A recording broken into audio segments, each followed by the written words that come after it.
Good evening, and welcome back to another quiet journey through history. Tonight, we travel to a time before radiators, before electric blankets, before the easy comfort of a warm home. This is a story about the cold, not just the weather, but a way of life that shaped how people lived, worked, and rested. As the world outside your window slows down, let's step softly into the past, where warmth was a treasure and cold was a constant companion. How are you tonight? I hope you're resting somewhere peaceful. Tell me, where are you listening from? What time is it where you are right now? Whether it's late at night or the early edge of morning, I'm truly grateful that you're here. If you enjoy these calm stories about the forgotten corners of history, please take a moment to like this video, subscribe, and turn on the little bell so you won't miss our next quiet tale. Long before modern heating, the cold was an uninvited guest that never truly left. In every season except summer, it crept through cracks in walls and floors. It lingered in the corners of homes, in the breath of the early morning. People did not fight the cold as we do today. They lived beside it, adapted to it, and learned to find warmth wherever they could. In old villages and cities, warmth meant survival. The hearth, that single circle of fire in the home, was not only for cooking, but for living itself. It was where families gathered, shared food, and spoke softly while the wind howled outside. The flames glowed like a heartbeat at the center of every house, a reminder that comfort was never guaranteed, but always earned. The cold shaped the rhythm of life. People rose later in winter, moved slower, and spent more time together indoors. Evenings were long, filled with quiet conversation, prayer, and gentle tasks that didn't require light. Life adjusted to the dark and to the chill, accepting both as part of existence. To modern eyes, their homes might seem harsh, stone walls, small windows, floors of earth or wood, but to them, these were walls of endurance. Each crack sealed by careful hands, each log burned with patience. They didn't expect warmth everywhere. They learned to create it where they could, and cherish it while it lasted. In cold northern lands, winter was a teacher of humility. The seasons reminded people how small they were compared to the forces of nature. Yet, through that challenge, they grew clever and resilient.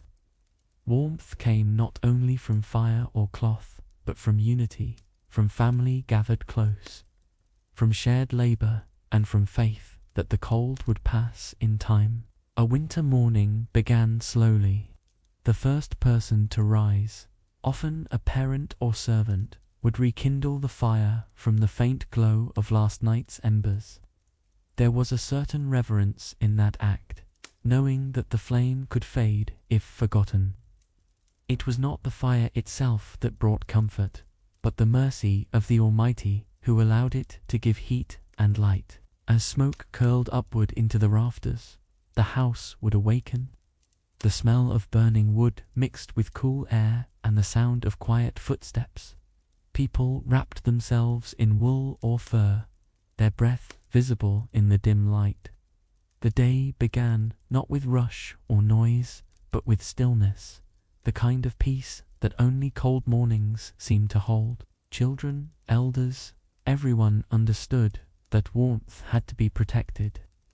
Windows were covered with fabric, doors shut quickly, and rooms closed to hold in every bit of heat.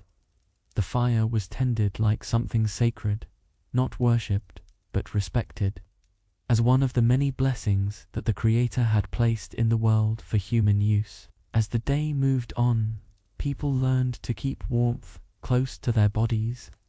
Layers upon layers of wool and linen wrapped around them like soft armor against the chill. Clothes were never just decoration. They were a defense, carefully woven from what nature provided. Each stitch carried the quiet effort of hands that worked not for beauty but for survival. In many regions, wool was the most trusted companion. It held warmth even when damp and lasted for years. Farmers sheared their sheep with care, and the wool would travel from spinning wheel to loom until it became something that could keep a family safe through long, cold months. Every coat, every blanket, had its own small history of patience. Even simple objects held meaning. Clay pots placed near fires, stones warmed and tucked under beds, curtains drawn tight to trap the air. Nothing was wasted. Every little bit of warmth mattered. It wasn't luxury. It was wisdom passed through generations, taught not in books but in daily life. And beyond the home, people built their villages to survive together. Houses were often close, walls thick and roofs low. The closeness of neighbors was not just for company, it helped block the wind, share warmth, and remind each person that they were not alone in the season of cold. Nights were the true test. As darkness fell early, families retreated into their rooms. Beds became cocoons of warmth, layers of straw, blankets, or furs, carefully arranged to hold heat through the long night. Some would hang heavy curtains around the bed to make a small, private space of comfort within the wider chill. The silence of winter nights carried its own sound, the creak of wood, the sigh of the wind outside, the faint whisper of embers dying low. It was a stillness that made people listen, reflect, and sometimes simply wait for dawn. In those hours, warmth was both physical and spiritual, a reminder of mercy in the midst of hardship. Some mornings, frost would gather inside the windows, painting delicate patterns of white and silver. Children would trace them with their fingers, marveling at the designs before the sun slowly melted them away. Even in discomfort, there was beauty, small, fleeting, and quiet. Over time, people began to see warmth as something deeply human. It was shared in food, in company, in kindness. When a traveler arrived at a stranger's door, offering them a place by the fire was not just politeness, it was a moral act. To share heat was to share life. As centuries passed, inventions came, stoves, chimneys, and later, systems that could warm entire homes. But those early generations never forgot the lesson of cold. That comfort is fragile, and warmth, in all its forms, is a gift from the Almighty. It teaches patience, gratitude, and the value of simple things. And so, as we leave this quiet chapter of history, imagine the sound of that single fire glowing in the dark, the steady rhythm of crackling wood, and the gentle breath of people asleep nearby. The cold never truly left them, but it taught them to cherish the warmth they had. Perhaps that's a lesson worth remembering, even tonight. Before the age of radiators and electric warmth, there was the hearth, a simple pit of flame that became the very heart of a home. It glowed quietly beneath stone chimneys, filling the air with soft light and the scent of smoke. For centuries, this was where life gathered. Meals were cooked here, tools were mended, and stories were told in the flickering amber glow. The hearth was more than a source of heat. It was a symbol of continuity. Even when walls were thin and nights were long, the steady fire gave reassurance. It reminded people that though the world outside might freeze, within this circle of warmth, life continued. The hearth became a kind of rhythm, marking the hours of day and night, always watched, always cared for, like something entrusted by the Creator for the benefit of humankind. The fire itself demanded respect and patience. It was never left alone for long, because letting it die meant cold walls, hard bread, and an endless struggle to relight it. Early people learned how to tend flames carefully, feeding them with dry twigs, then logs, adjusting the air with skillful hands. Children were taught from a young age how to read a fire's voice, how to know when it was hungry, when it needed rest.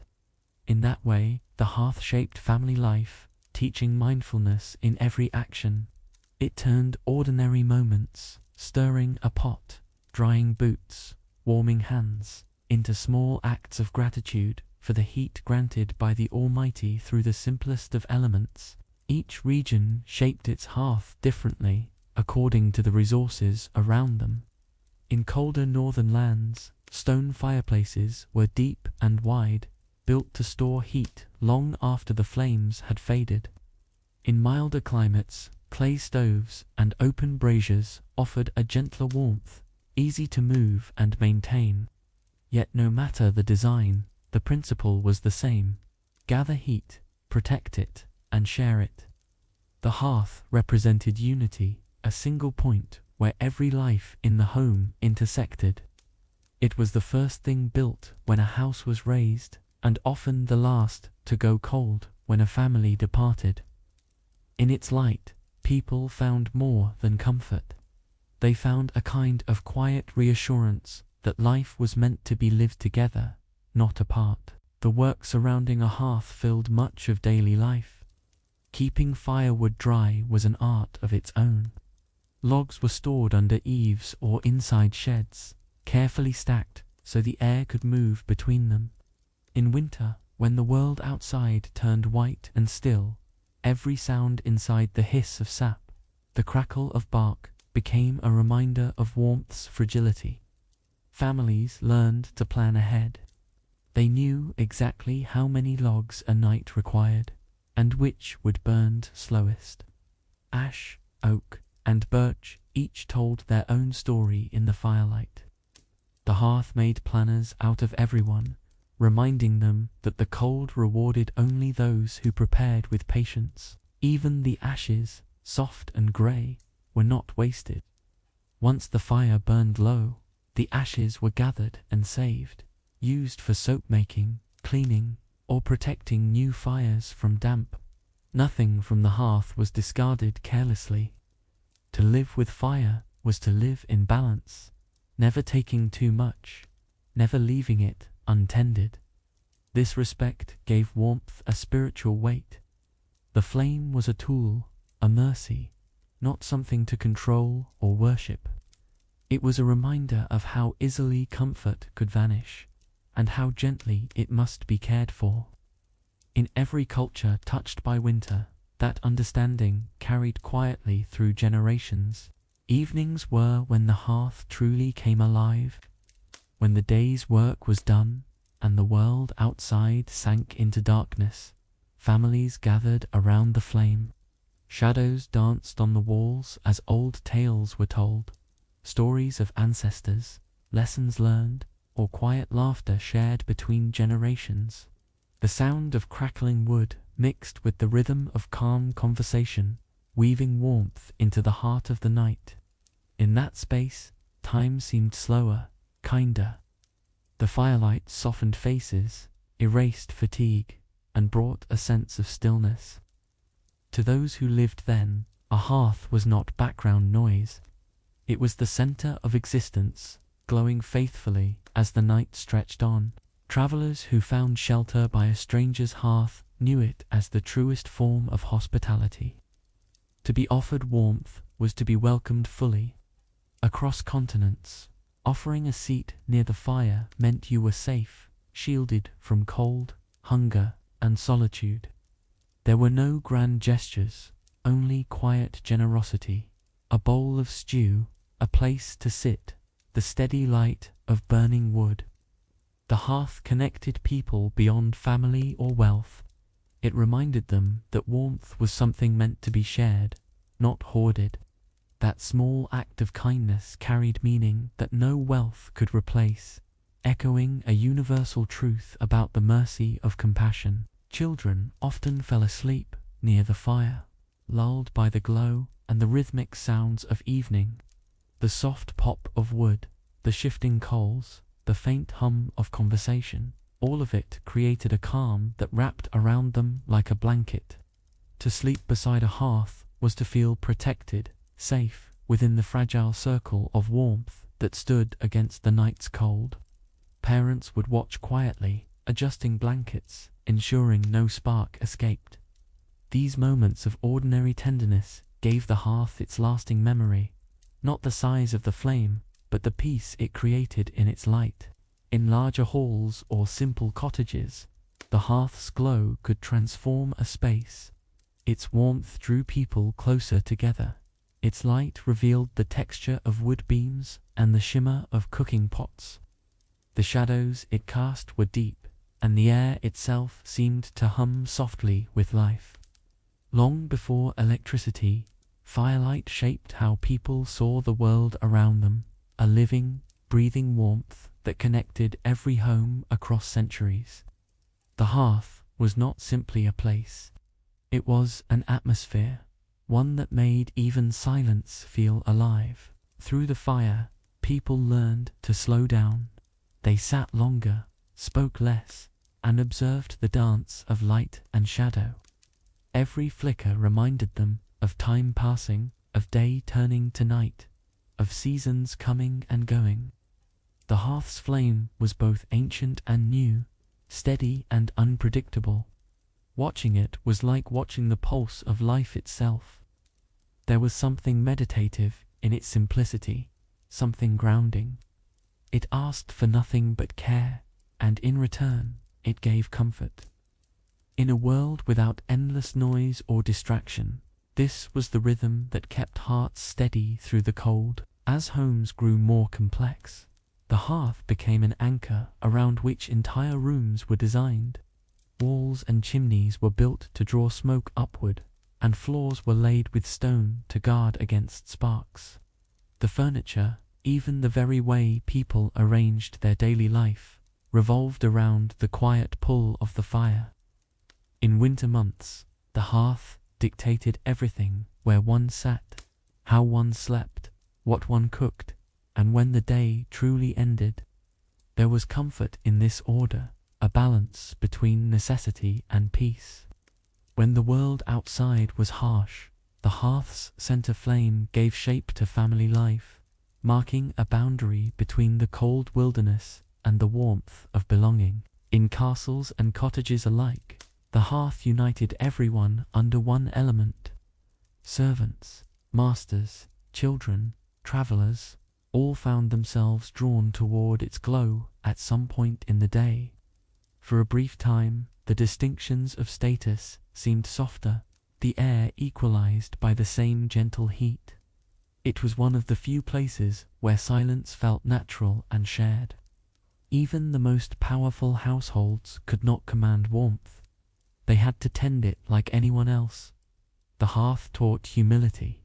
It reminded people that, regardless of station or wealth, warmth was a mercy extended equally by the same Creator to all. Architects and builders learned to harness this gift more efficiently.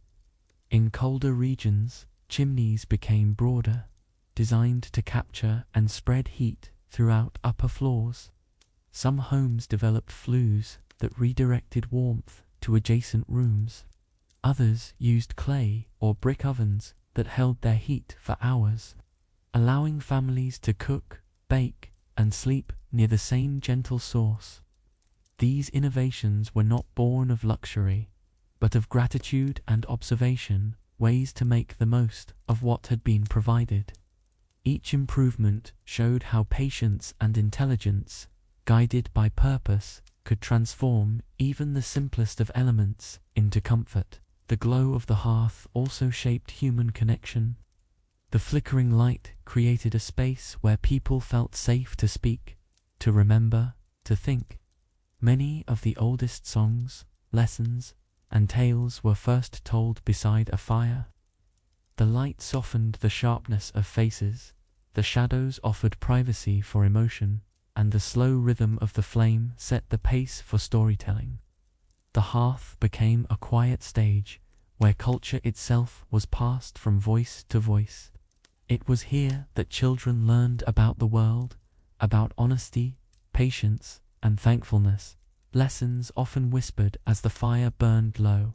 Even spiritual reflection found a place near the hearth. The warmth reminded people of mercy, of how fragile comfort could be, and how easily it might be lost if not tended. When storms raged outside and walls trembled, the small flame within was enough to sustain hope.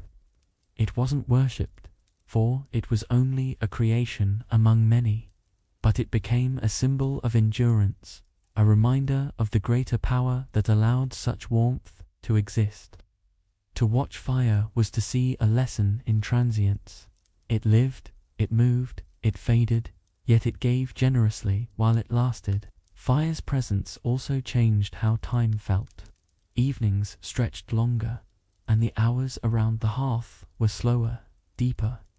The rhythm of adding wood, adjusting air, stirring embers, all of it created a quiet pattern that calmed the mind.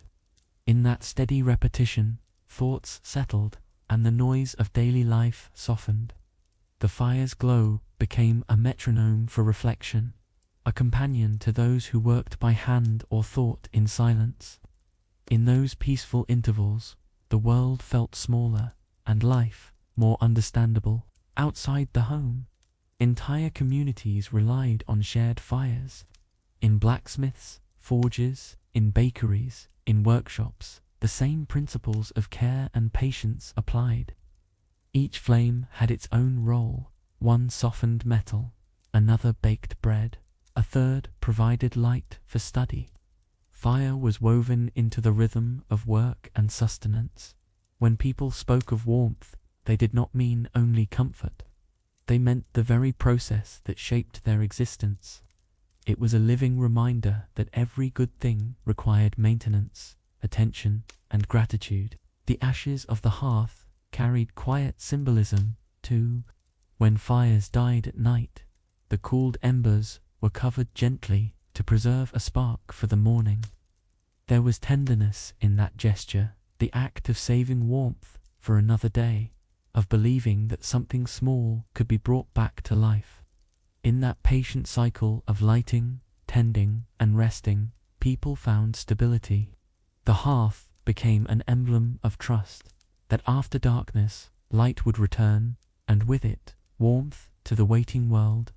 In every corner of the old world, the hearth gave a sense of belonging. Villagers built their routines around it. Entire traditions of cooking, gathering, and rest stemmed from that single circle of light. It was the unseen thread connecting families across generations, a continuity of care, work, and gratitude. Even as technologies advanced and chimneys turned to pipes, the memory of the hearth endured in human imagination. People still seek its echo today in the glow of candles, the warmth of ovens, or the quiet comfort of shared company. And though modern homes no longer rely on one fire to keep life going, something in us remembers it. The gentle crackle, the scent of smoke, the faint orange pulse that seems alive. The hearth taught humankind how to stay close to one another, and to the quiet blessings that sustain life. As its final embers fade, they leave behind not darkness, but a lingering warmth, a reminder that the simplest comforts are often the most sacred. Before the hum of heaters and the softness of modern fabrics, people learned to trust what the earth provided. When the fire's reach ended, warmth came from what they wore. Across centuries and continents, layers of cloth became shields against the cold, woven, stitched, and wrapped with care. Clothing was not a matter of style, but of endurance.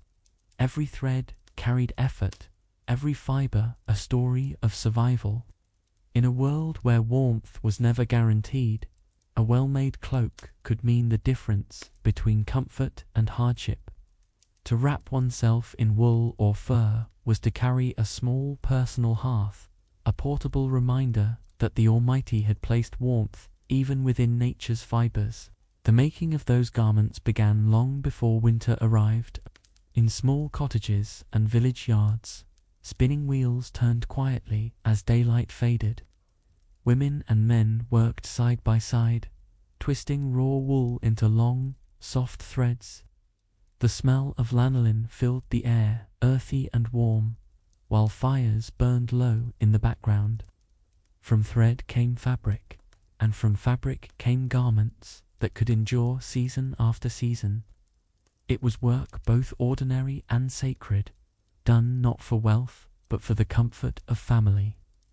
In every culture, the act of preparing for cold was an act of foresight, patience, and care, a lesson taught again and again by those who had learned to live with the cold, not against it. Wool was the true treasure of the Old World. From the hills of Britain to the highlands of Central Asia, sheep provided warmth through their fleece, a gift renewed each year.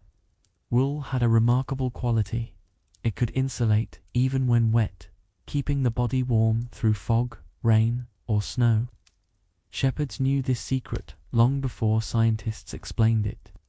They saw how their flocks endured the seasons and understood that nature itself was teaching them how to stay alive. Wool became the fabric of faith in survival, soft, sturdy, and forgiving. It was worn by kings and farmers alike, not for vanity, but for necessity. In northern lands, cloaks were long and heavy, designed to trap the air close to the body. They were fastened with metal or wooden pins, sometimes lined with linen for comfort. In warmer climates, lighter wraps of cotton or wool were layered in clever ways, balancing breathability with protection. Each region spoke its own language of warmth, one that matched the rhythm of its weather. Even without words, these garments expressed a shared human wisdom, that endurance begins with preparation. The layers people wore were like the walls of their homes, built to guard against the chill with humility and grace. Mothers often passed down garments to daughters, fathers to sons. A cloak might last decades, mended and restitched countless times. Every patch told a story, a journey through winters, markets, or long days in the field. These clothes were not disposable, they were companions. When a sleeve frayed or a seam split, hands would mend it by candlelight, patient and grateful that there was still fabric to repair. Warmth was never taken for granted, and even the smallest piece of cloth could be valued beyond gold when the wind began to howl. Beyond wool, people used what nature offered in abundance. In the cold forests of the north, fur-lined garments protected hunters and travelers. In the east, layers of silk trapped heat while remaining light enough for movement. In every corner of the earth, creation offered its solutions, each suited perfectly to the climate it came from. People simply learned to listen, to observe, to take only what they needed, and to use it wisely. Warmth, they understood, was not conquered but received. It was a mercy, given through the balance of the natural world. When families prepared for winter, they did so with quiet determination. Bundles of clothing were brought out from storage, aired by the fire, and carefully folded for the coming months. The smell of smoke and wool filled the home, mingling with the faint chill of the season's first frost. Children were wrapped in small cloaks, sometimes wearing hand-me-downs from generations before them.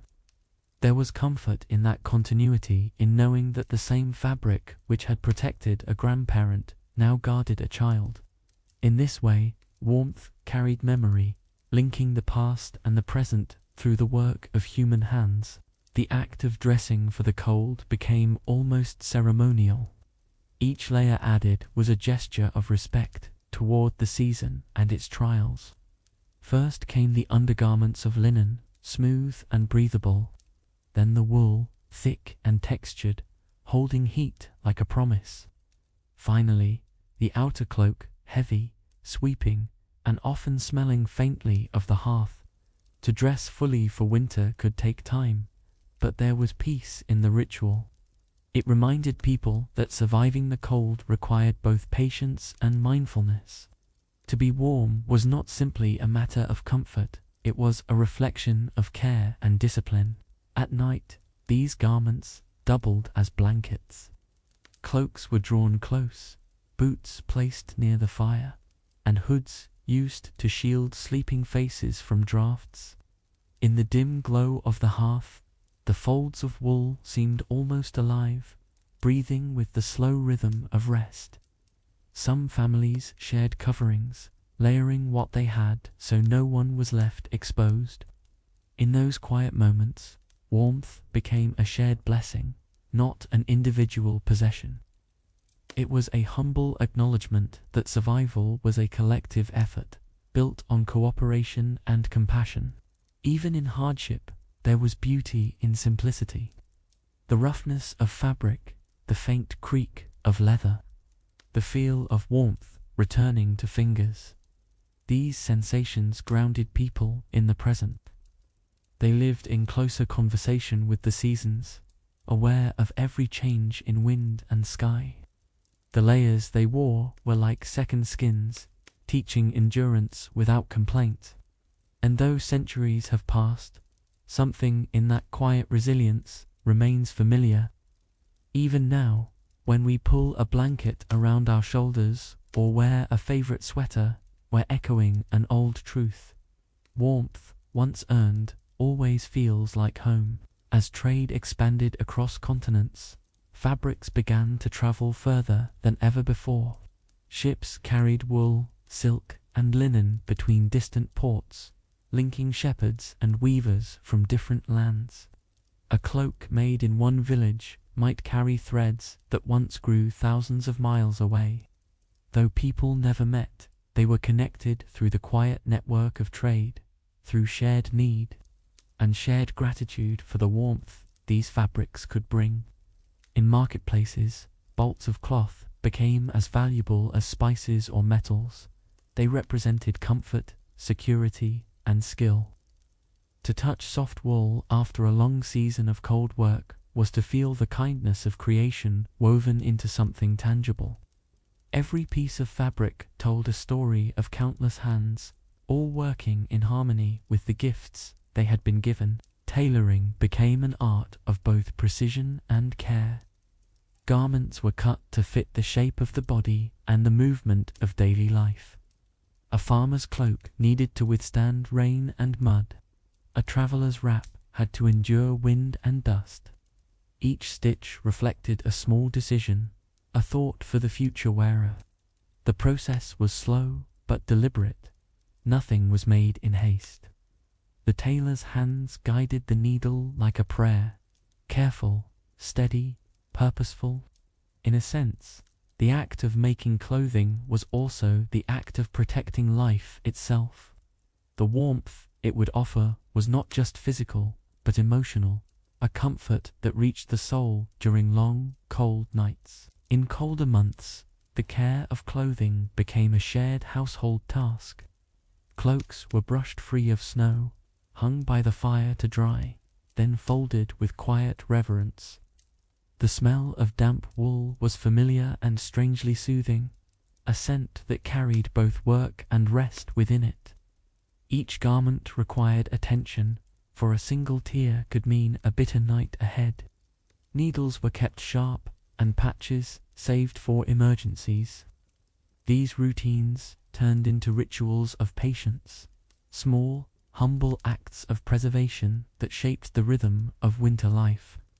In this way, even the most ordinary chores were done with gratitude, for they sustained warmth through the season's hardships. Some garments were designed to hold personal meaning. A particular cloak might mark a coming of age, or a scarf could be woven as a gift between family members. The texture of the fabric became tied to memory. A child's first winter, a journey completed, a loved one remembered. When such items grew old and frayed, they were rarely discarded. Instead, pieces were repurposed into quilts or padding, extending their usefulness for years to come. Nothing of warmth was wasted. The philosophy was simple: what still gives comfort should not be thrown away. These handmade layers carried stories across generations, turning fabric into a quiet kind of legacy. Communities in colder regions often gathered to spin and weave together. These were moments of calm labor, hands busy, voices soft.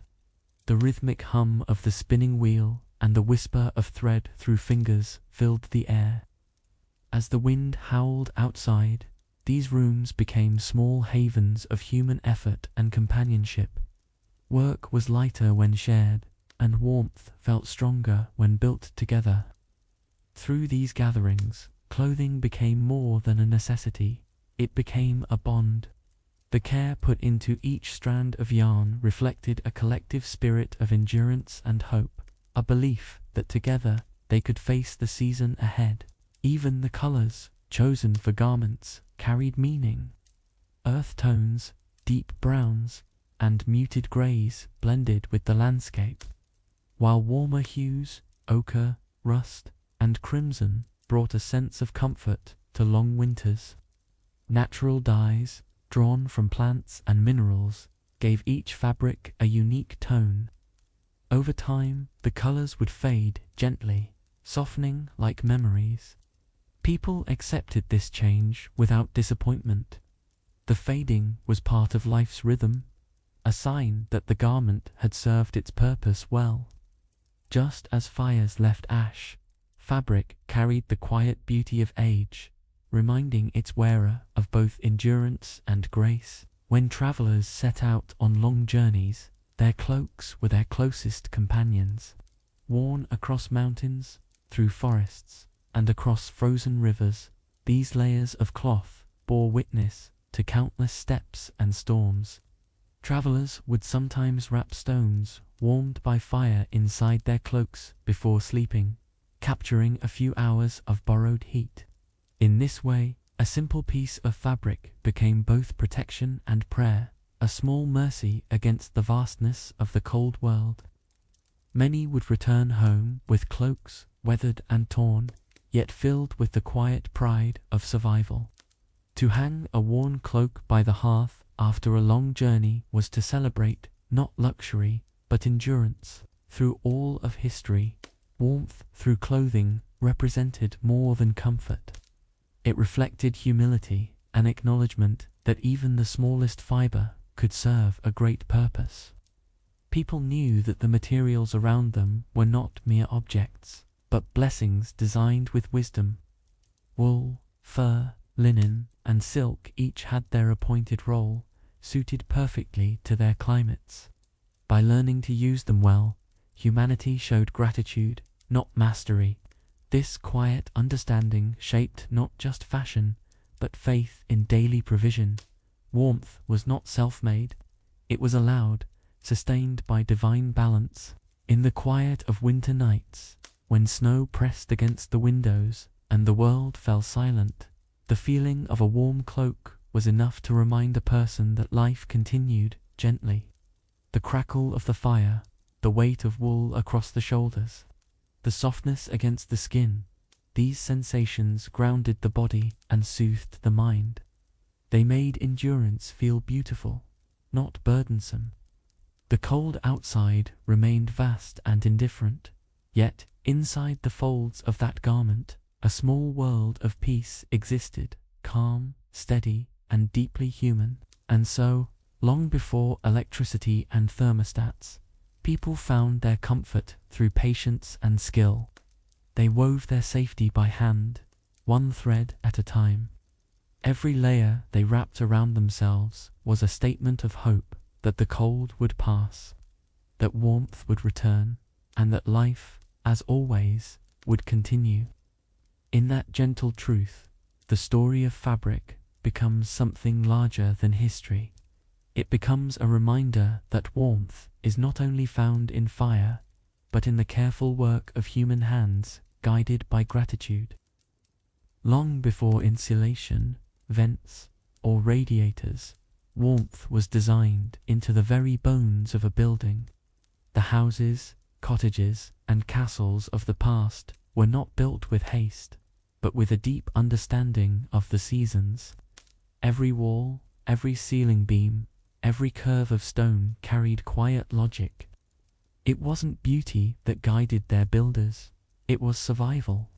In an age when the cold could slip through any gap, architecture became the first layer of protection. A well-built home didn't just shelter its people. It taught them how to live with the rhythm of heat and chill, day and night, year after year. The secret of warmth began with thickness. Walls were made heavy, packed with stone, earth, or timber, to trap the day's heat and release it slowly as night fell. In small cottages, windows were narrow and few, allowing the light to enter but keeping the wind at bay. The builders of old knew that sunlight was precious, not for brightness but for warmth. When it touched the walls, they absorbed it like skin, holding that gentle heat long after dusk. Even in the coldest winters, the walls whispered back traces of the day, the faint memory of warmth that made the dark hours easier to bear. Floors, too, played their part. In some regions, they were layered with straw or rushes, soft materials that insulated against the frozen ground. Over time, people learned to replace them regularly, keeping homes cleaner and warmer. In wealthier houses, floors were built from wood or stone, sometimes with gaps beneath where the heat from the hearth could drift upward. These were the earliest forms of underfloor heating, not mechanical, but natural, born of observation. Warm air rose, and clever minds found ways to guide it.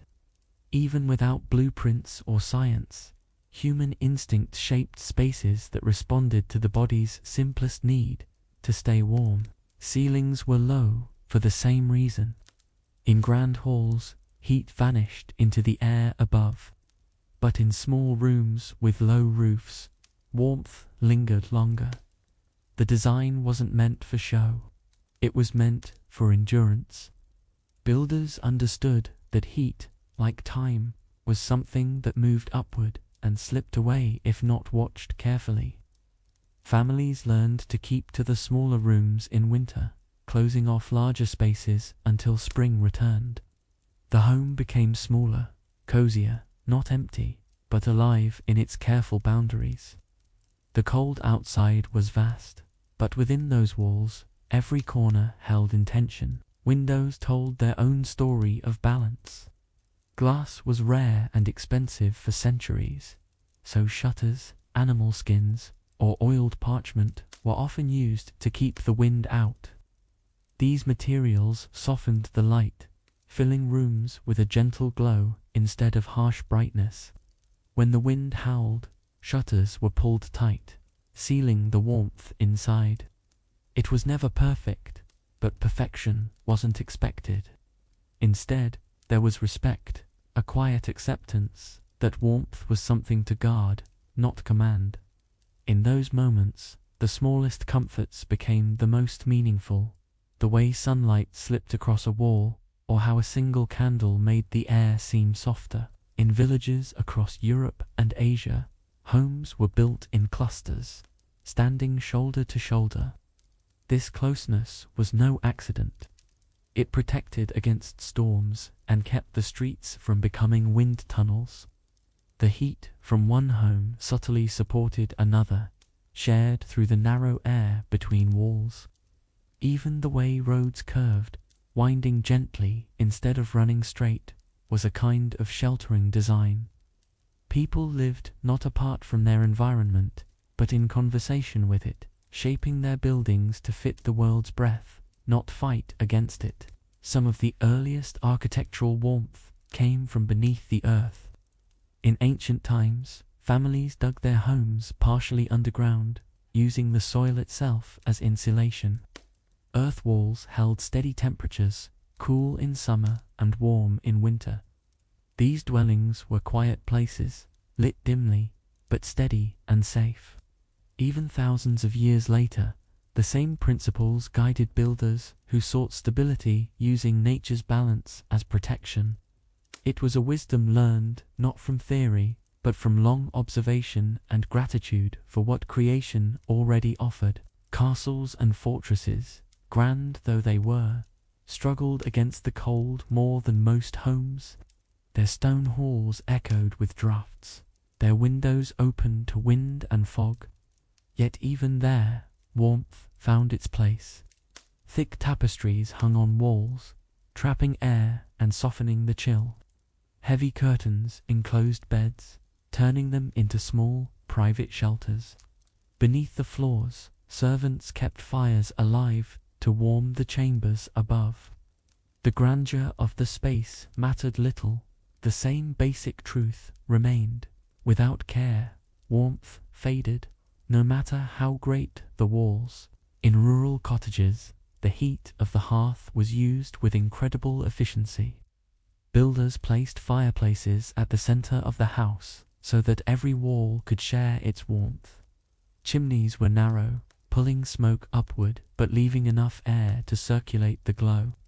Families often gathered in the middle room, not just for comfort, but because the structure itself was designed for warmth to flow there first.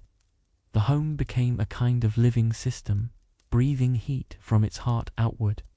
The further one stepped from the hearth, the colder the air, a gentle reminder that warmth, like love, radiates strongest at its source. Across cultures, every building reflected its people's relationship with the cold. In northern lands, roofs were steep to shed snow.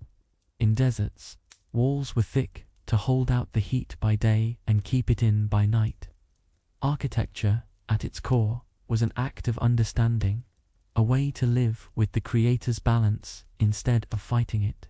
Each culture found a method suited perfectly to its surroundings.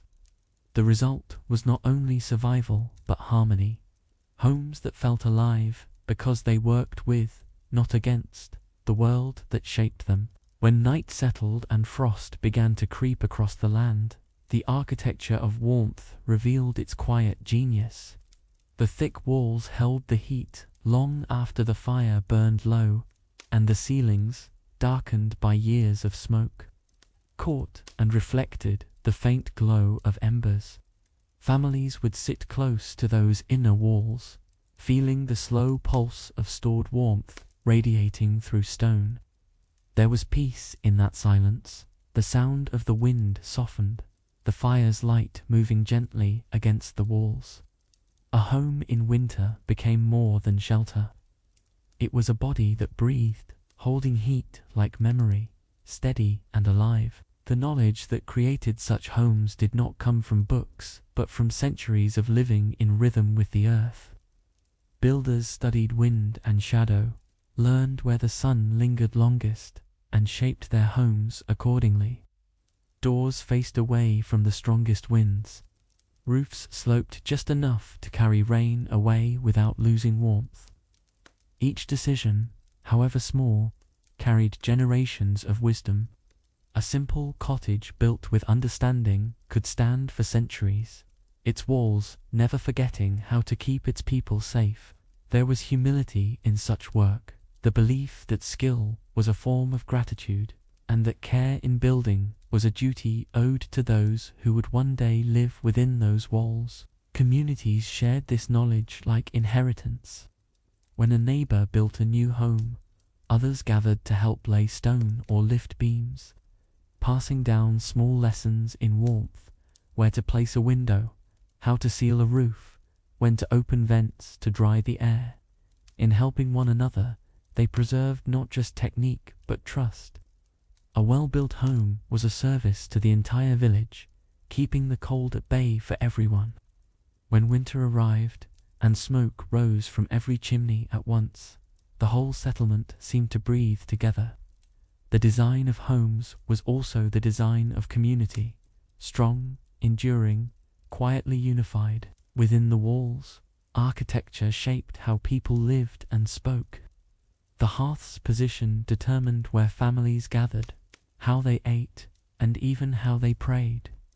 Warmth became a kind of order, guiding the rhythm of daily life. The closer one sat to the center, the more comfort there was. The further one moved, the more quiet and solitary the air became. This natural design created balance, space for togetherness, and space for rest.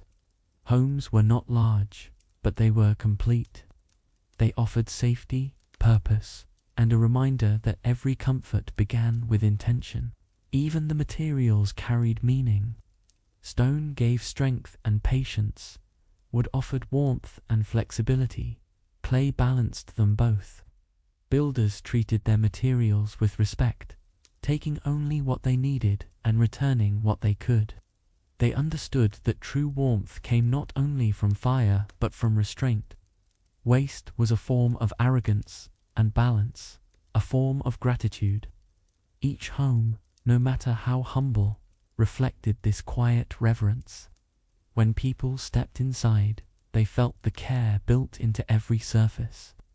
Warmth, in that sense, was not only physical, it was moral, born of good work done honestly. In sacred places, architecture magnified that feeling. Mosques, churches, and temples were often built with the same wisdom of warmth: thick walls, narrow windows, and high arches that carried sound and light with grace. Though their purposes differed, their harmony with nature was the same. The air within was steady, calm, and protective. To step into such spaces was to feel both the limits and generosity of the world, how creation itself could shelter, if only one learned to build in kindness with it. These were structures of reflection, designed not to impress, but to endure. As technology advanced, the older ways began to fade. Fireplaces grew smaller, replaced by pipes, bricks, and later, hidden systems that worked without touch. Yet something was lost in that convenience, the intimacy between people and their homes. The sound of crackling logs, the smell of burning wood, the way warmth spread slowly through the air, all became memories, replaced by silence and ease. The comfort was greater, but the connection weaker. The wisdom of warmth, once learned through experience, became something remembered rather than lived. Still, the traces of that old understanding remain.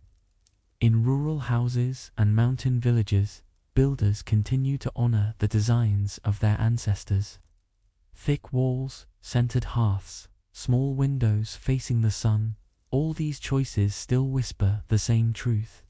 The world itself offers what is needed, if we learn to listen. Even today, architects look back at those ancient designs, realizing that sustainability and comfort were already mastered long ago. To build wisely was to build with gratitude, never in defiance of the cold, but in harmony with the Creator's balance. In the end, architecture was never just about walls and roofs. It was about memory, connection, and the slow passing of warmth between generations. A house built with care outlived its builders, carrying their lessons quietly within its structure. Long after their fires had gone out, the walls still spoke of patience, of wisdom, and of the gentle art of survival. The heat they once held might fade, but the design that created it endured, echoing through time like a heartbeat in stone. And so, the story of warmth in architecture is the story of humanity's dialogue with the cold, not a battle, but a conversation. People did not seek to conquer the frost, only to live beside it wisely. Their homes became a reflection of that humility, steady, enduring, and filled with quiet faith. Even now, when we feel the warmth of a sunlit wall or a well-built room, we're touching that same ancient comfort, the hidden heat that lives not only in buildings, but in the hearts of those who built them. In a world before duvets, central heating, and soft mattresses, the bed was not merely a place to sleep, it was a refuge from the cold. When the fire dimmed and night crept into every crack and corner, people sought warmth in the small, protected space they built for rest. A bed was not just furniture. It was a shelter within a shelter, a carefully layered cocoon of fabric, straw, and faith. The day might belong to labor, but the night belonged to endurance. Sleep was not a luxury. It was recovery, a quiet return of strength, wrapped in the slow rhythm of breathing and the fragile comfort of warmth. Beds were often built high above the floor to keep sleepers away from drafts and the cold air that gathered below. The space underneath might be filled with storage or sealed tight with wooden panels, trapping every possible bit of heat. In simple cottages, the frame was rough but sturdy, crafted from local wood that creaked softly under weight.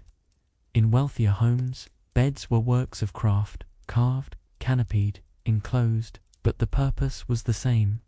Curtains hung heavy around them, creating a private world of breath and warmth. Within that small enclosure, the body could finally rest, free from the chill pressing against the walls outside. The mattress, though humble, was carefully made. In the earliest times, it was filled with straw, hay, or rushes, gathered fresh and replaced with the turning of the seasons. Over time, people discovered that wool and feathers held heat better, shaping themselves around the body in comforting weight. Even so, these materials required constant care, beaten and turned to keep them soft, aired in sunlight to chase away dampness. Bedding was alive, in a way.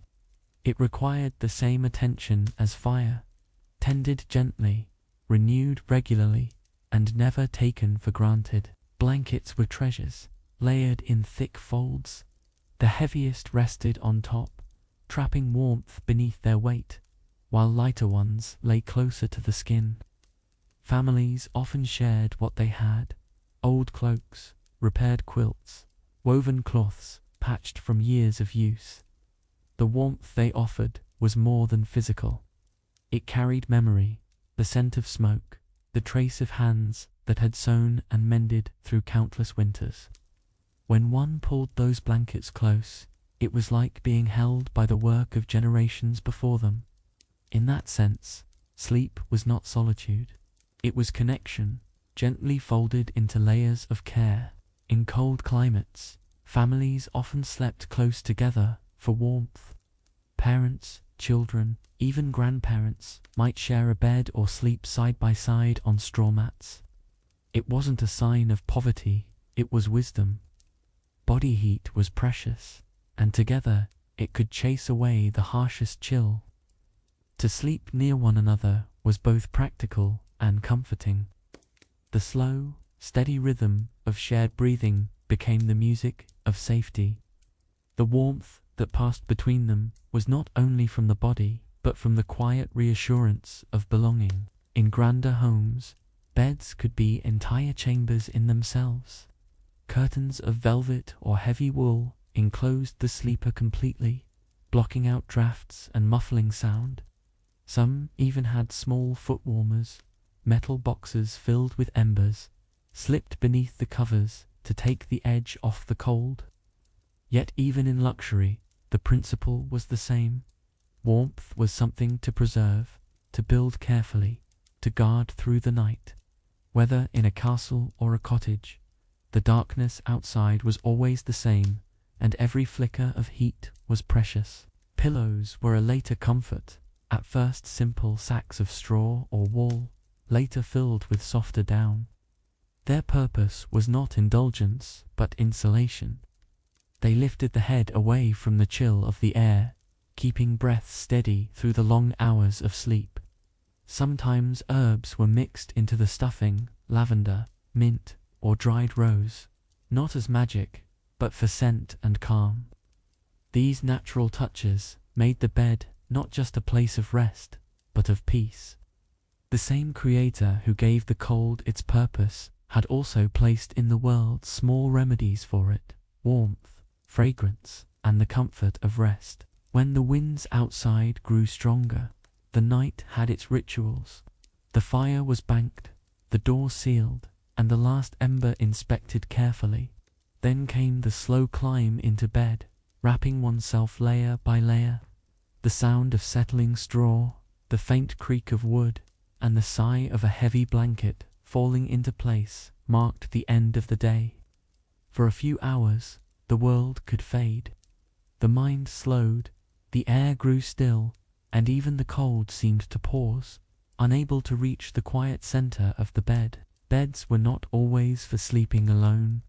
They were also places of stories, of whispered words, lullabies, and gentle conversation before sleep. Parents told tales of ancestors, travelers spoke of faraway places, and children listened until their eyes grew heavy.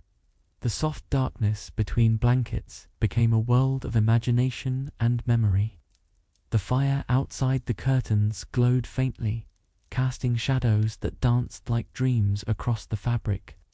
It was warmth not only of body, but of spirit, the comfort of knowing that while the night was vast, one small space remained secure and full of peace. Even those who had little found ways to make rest sacred. A pile of straw beside a wall, a thin blanket, and a heart at ease, these could be enough. The cold still pressed in, but the strength of gratitude made it softer. The act of lying down, closing one's eyes, and trusting that the morning would come was its own quiet form of faith. Sleep, in those times, was not escape from hardship, but acceptance of mercy, a nightly reminder that after every darkness, warmth would return, and with it, another day to live and build again. In many parts of the old world, the bed was not always hidden in a private room. It often stood near the hearth, close to the warmth of the fire. In single-room cottages, the line between waking and resting life was faint. The same space that held meals and conversation also held sleep.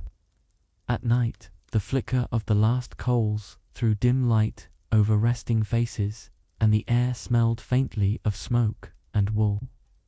The bed's nearness to the hearth was both practical and comforting, a reminder that life, in its simplest form, revolved around warmth. It was not waste, but wisdom, to keep all that mattered within one shared space. Some beds were built into the walls themselves, wooden enclosures that looked like cupboards, with small doors that shut against the cold. Inside, a mattress and blanket created a pocket of heat, preserved by the sleeper's own body. These built-in beds, common in colder regions, offered remarkable protection against the winter chill. Children found them magical, small caves of quiet where the outside world disappeared.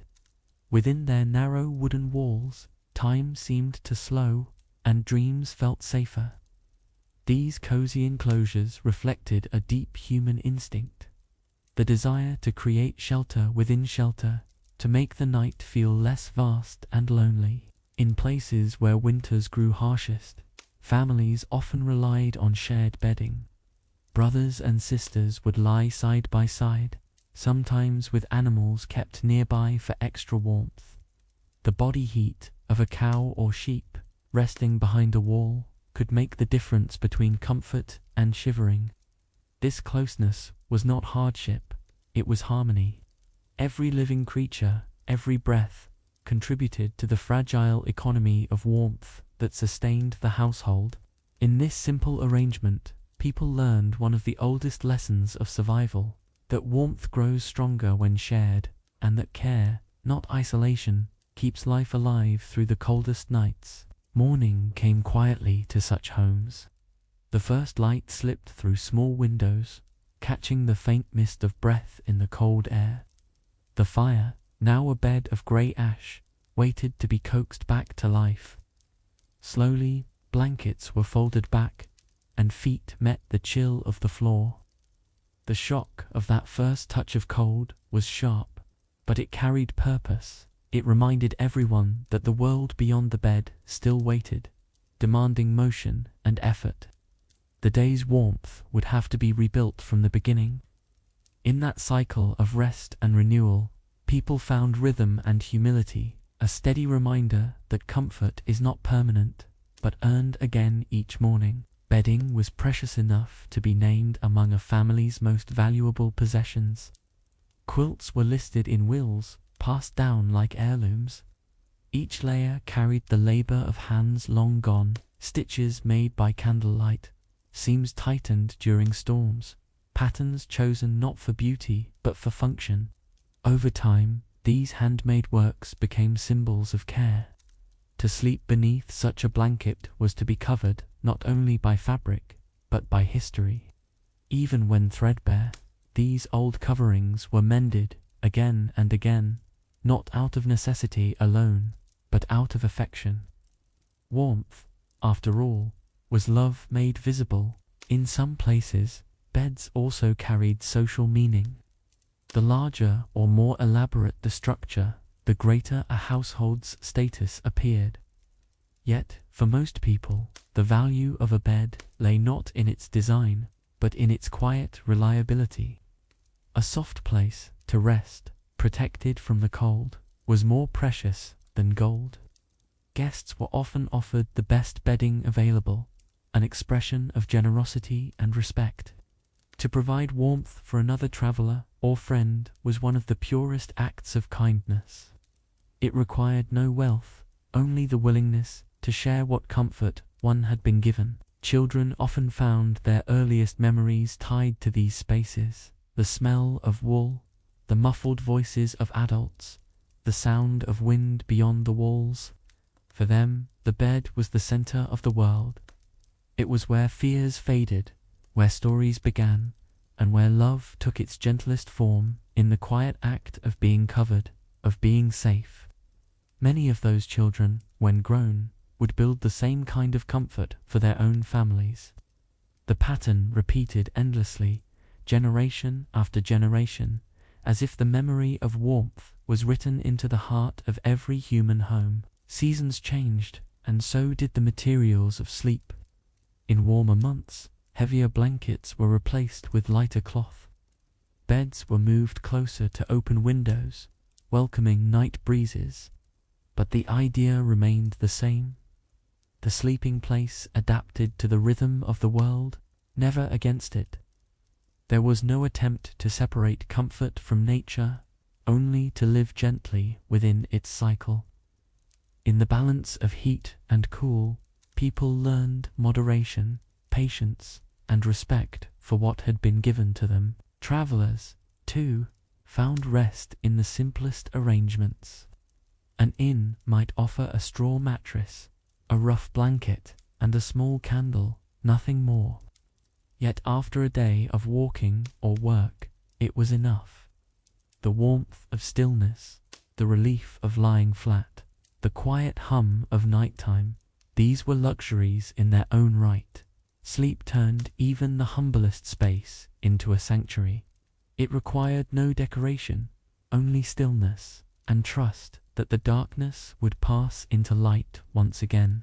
And when the night deepened and silence took hold, the world seemed to slow around those old beds. The cold pressed against the walls, the fire dimmed to ember, and breath misted faintly in the dark. Yet, within the folds of fabric, under the patient weight of blankets, life endured.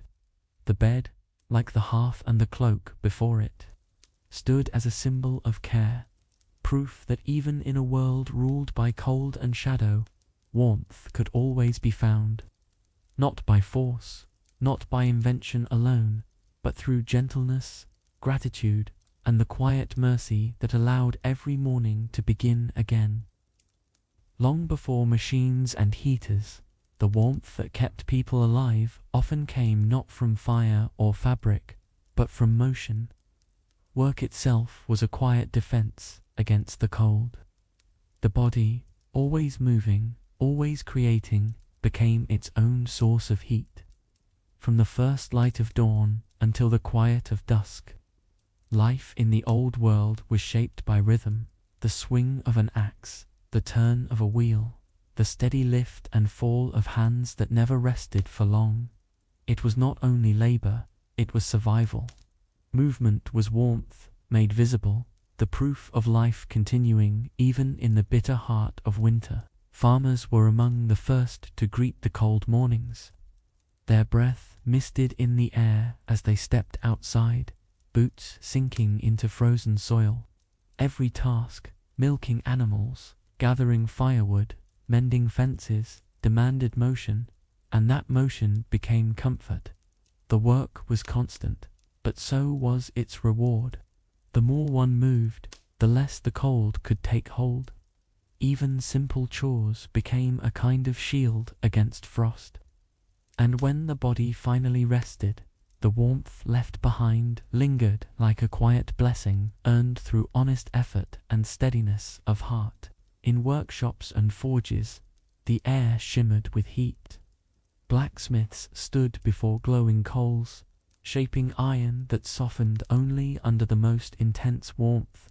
Sparks flew like small stars, lighting faces streaked with ash and sweat. The work was hard, but the heat of the forge was a gift, a bright pocket of comfort in the heart of winter. Each hammer strike carried both rhythm and purpose, echoing through stone walls and into the night. For the smith, warmth was not just a byproduct of labor. It was part of creation itself, the transformation of cold metal into tools that would sustain life for others. Bakers knew this warmth, too.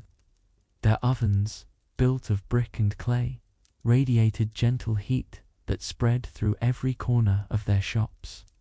Before dawn, when the streets were still silent, they worked with quiet focus, their hands dusted in flour, their faces soft in the glow of the fire. The smell of rising bread filled the air, carrying a warmth that felt almost alive.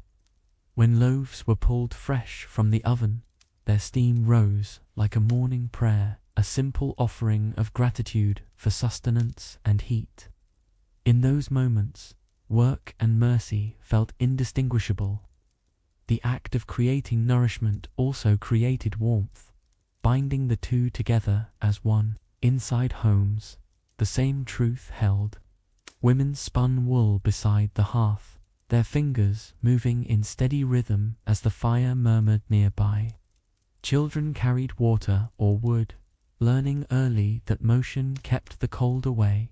The clatter of tools, the sweep of brooms, the quiet folding of fabric, all became part of a symphony of warmth. The body's labor was not punishment. It was design. To move was to honor the gift of energy, to turn the Creator's mercy into motion, and through that motion, to keep life from stillness. Even animals shared in this rhythm. Horses and oxen plowed the earth, their breath rising in great white clouds. Chickens scratched the ground for food, their small movements stirring the frozen dust. Everything that lived was in motion, keeping its own warmth through work.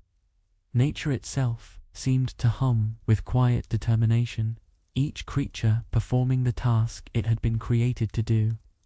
The fields, the forests, the barns, all became spaces of movement and endurance. It was as if the entire world joined in the same conversation. That warmth, in its truest form, comes through effort and purpose. Not every task was grand. Some were small and repetitive, sweeping a floor, scrubbing clothes, mending shoes. Yet these simple acts carried their own comfort. The hands stayed busy, the blood stayed warm, and the heart stayed steady. In their repetition, there was peace. People often said that work was the best companion through winter, not because it made one wealthy, but because it kept the mind focused and the body alive. The slow rhythm of ordinary chores became a meditation, a reminder that even the smallest effort could bring light into the dark months. In cities and villages, the marketplace was another kind of warmth. Bodies moving together, voices rising and falling, the exchange of goods and kindness, all created heat through connection. The crowd's energy warded off the chill, replacing isolation with life. Even when the wind was sharp, the sound of people trading, greeting, and laughing gave a warmth that no fire could match. Work was not only physical, it was communal. The warmth of human presence, the energy of shared labor, filled the coldest squares and narrowest streets. The craftspeople who shaped wood, clay, and cloth worked in spaces filled with quiet warmth. The potter's kiln glowed red, the carpenter's workshop smelled of resin and sawdust. These were the small sanctuaries of creation, places where effort met artistry and both produced heat. The flicker of candles reflected on their tools, the warmth of their hands passed into every object they made. To create something useful was to bring comfort into the world, one piece at a time. Every object held the memory of motion, a trace of the warmth that had shaped it. When night came, and the day's labor ended, the warmth did not vanish entirely. It clung to clothes, to skin, to the air of the home, a faint reminder of all that had been done. People sat by the fire, bodies heavy with fatigue, but glowing with contentment. Their work had not only sustained them, it had warmed them, body and spirit alike. The day's movement gave way to stillness, and that stillness, in turn, made rest feel sacred. Warmth was not a thing to be possessed. It was something to be earned and shared, renewed each morning through the steady rhythm of honest work. As winter deepened, the rhythm of labor became the heartbeat of entire communities. Villagers moved together in cycles of work, gathering wood, hauling water, mending roofs, tending livestock. The shared motion created a pattern of life that felt almost musical.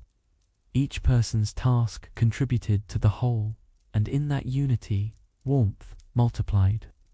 Even those who worked apart, a farmer in a distant field, a woodcutter at the forest's edge, knew they labored within the same song of survival.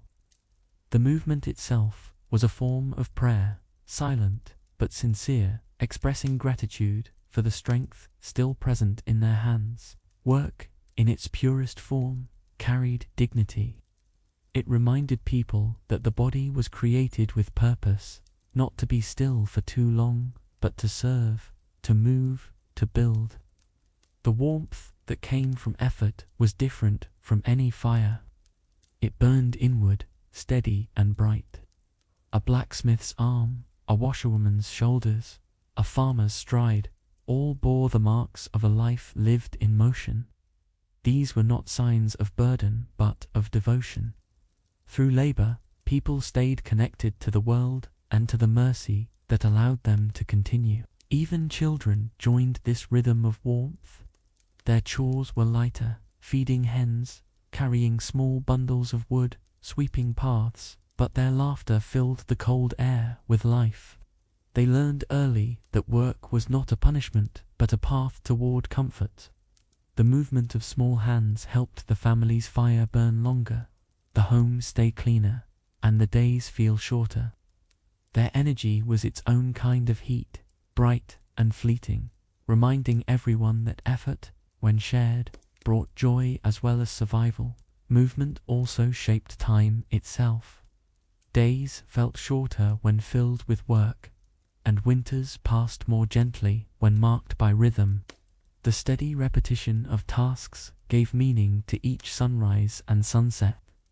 Without movement, time could grow heavy, and the cold could seem endless. But with it, each day became an accomplishment, another step toward the return of spring. In that sense, motion was not only physical, it was spiritual. It turned the long waiting of winter into a lesson in patience and perseverance. Among neighbors, the sharing of labor became a tradition. One day spent chopping wood for an elderly couple, another spent repairing a roof for a friend. The warmth of one home spread to another through these acts of service. Helping hands brought not only heat but hope, reminding everyone that no fire should burn alone. In this way, community replaced isolation. The cold might reach every doorstep, but it could never touch a heart surrounded by kindness. Work, when shared, became an act of faith, a small reflection of the mercy that unites all living things. Inside workshops, the sound of tools became a language of its own. The rhythm of hammers, saws, and spinning wheels blended with quiet conversation and the low murmur of gratitude. Each worker contributed something to the warmth of the world, whether through a crafted bowl, a repaired shoe, or a loaf of bread. They did not chase perfection, only purpose. Even when the cold bit through the walls, they kept moving, believing that motion itself was a kind of protection against despair, against idleness, against the weight of the long, silent season. The bond between work and warmth extended beyond survival. It shaped identity. People took pride in the things they built with their own hands, the fires they kept alive, the tasks they completed with care. Each movement was an offering of gratitude, a way of saying, "I am alive and I am still able." When hands grew tired, they found comfort in knowing that effort was never wasted. The heat from the body's labor and the satisfaction of honest work both came from the same source, mercy granted and renewed with every breath. During moments of rest, the body remembered the warmth it had created. Sitting still, one could feel it glowing faintly beneath the skin, proof of a day well spent. The ache of muscles was not discomfort, but a gentle reminder of strength, the kind that no winter could take away. In those quiet moments by the fire, people reflected on the day's work and found peace in its completion. The Creator had designed motion to sustain both body and spirit, and through it, warmth lingered even in stillness. As seasons turned and the cold began to ease, work continued, not out of necessity alone, but out of rhythm. The same effort that once protected against frost now prepared the ground for renewal. Fields were cleared, tools repaired, and homes aired of smoke. The body that had moved to survive now moved to create. The cycle of motion was endless, and in it, humanity found not exhaustion but purpose. Every task, no matter how small, carried warmth forward into the coming year, and so, warmth in work and movement was never only about surviving winter. It was about harmony between body and earth, between effort and gratitude, between labor and peace. The fires may fade, the cloaks may wear thin, but motion remains eternal. Every step, every breath, every swing of a tool is a quiet echo of the same truth. Warmth does not come only from flame or cloth, but from the steady, living pulse of those who continue, who rise each day and move again, thankful for the strength to do so. When the world outside grew white and silent, winter tested every home's heart. Keeping warmth alive became a daily devotion, a careful rhythm that began before sunrise and ended long after dark. The fire, once lit, was treated like a living thing, watched, fed, and protected. Every spark mattered. A single ember, carried carefully from night to morning, could mean the difference between comfort and hardship. In these long months, the home itself became a companion, something to tend and nurture. Families worked not only to live inside their houses, but to keep those houses alive. The hearth was the pulse of that effort. Each morning began with the same quiet ritual, clearing ash, stacking kindling, coaxing flame from smouldering coals. The room slowly filled with warmth, and life followed close behind.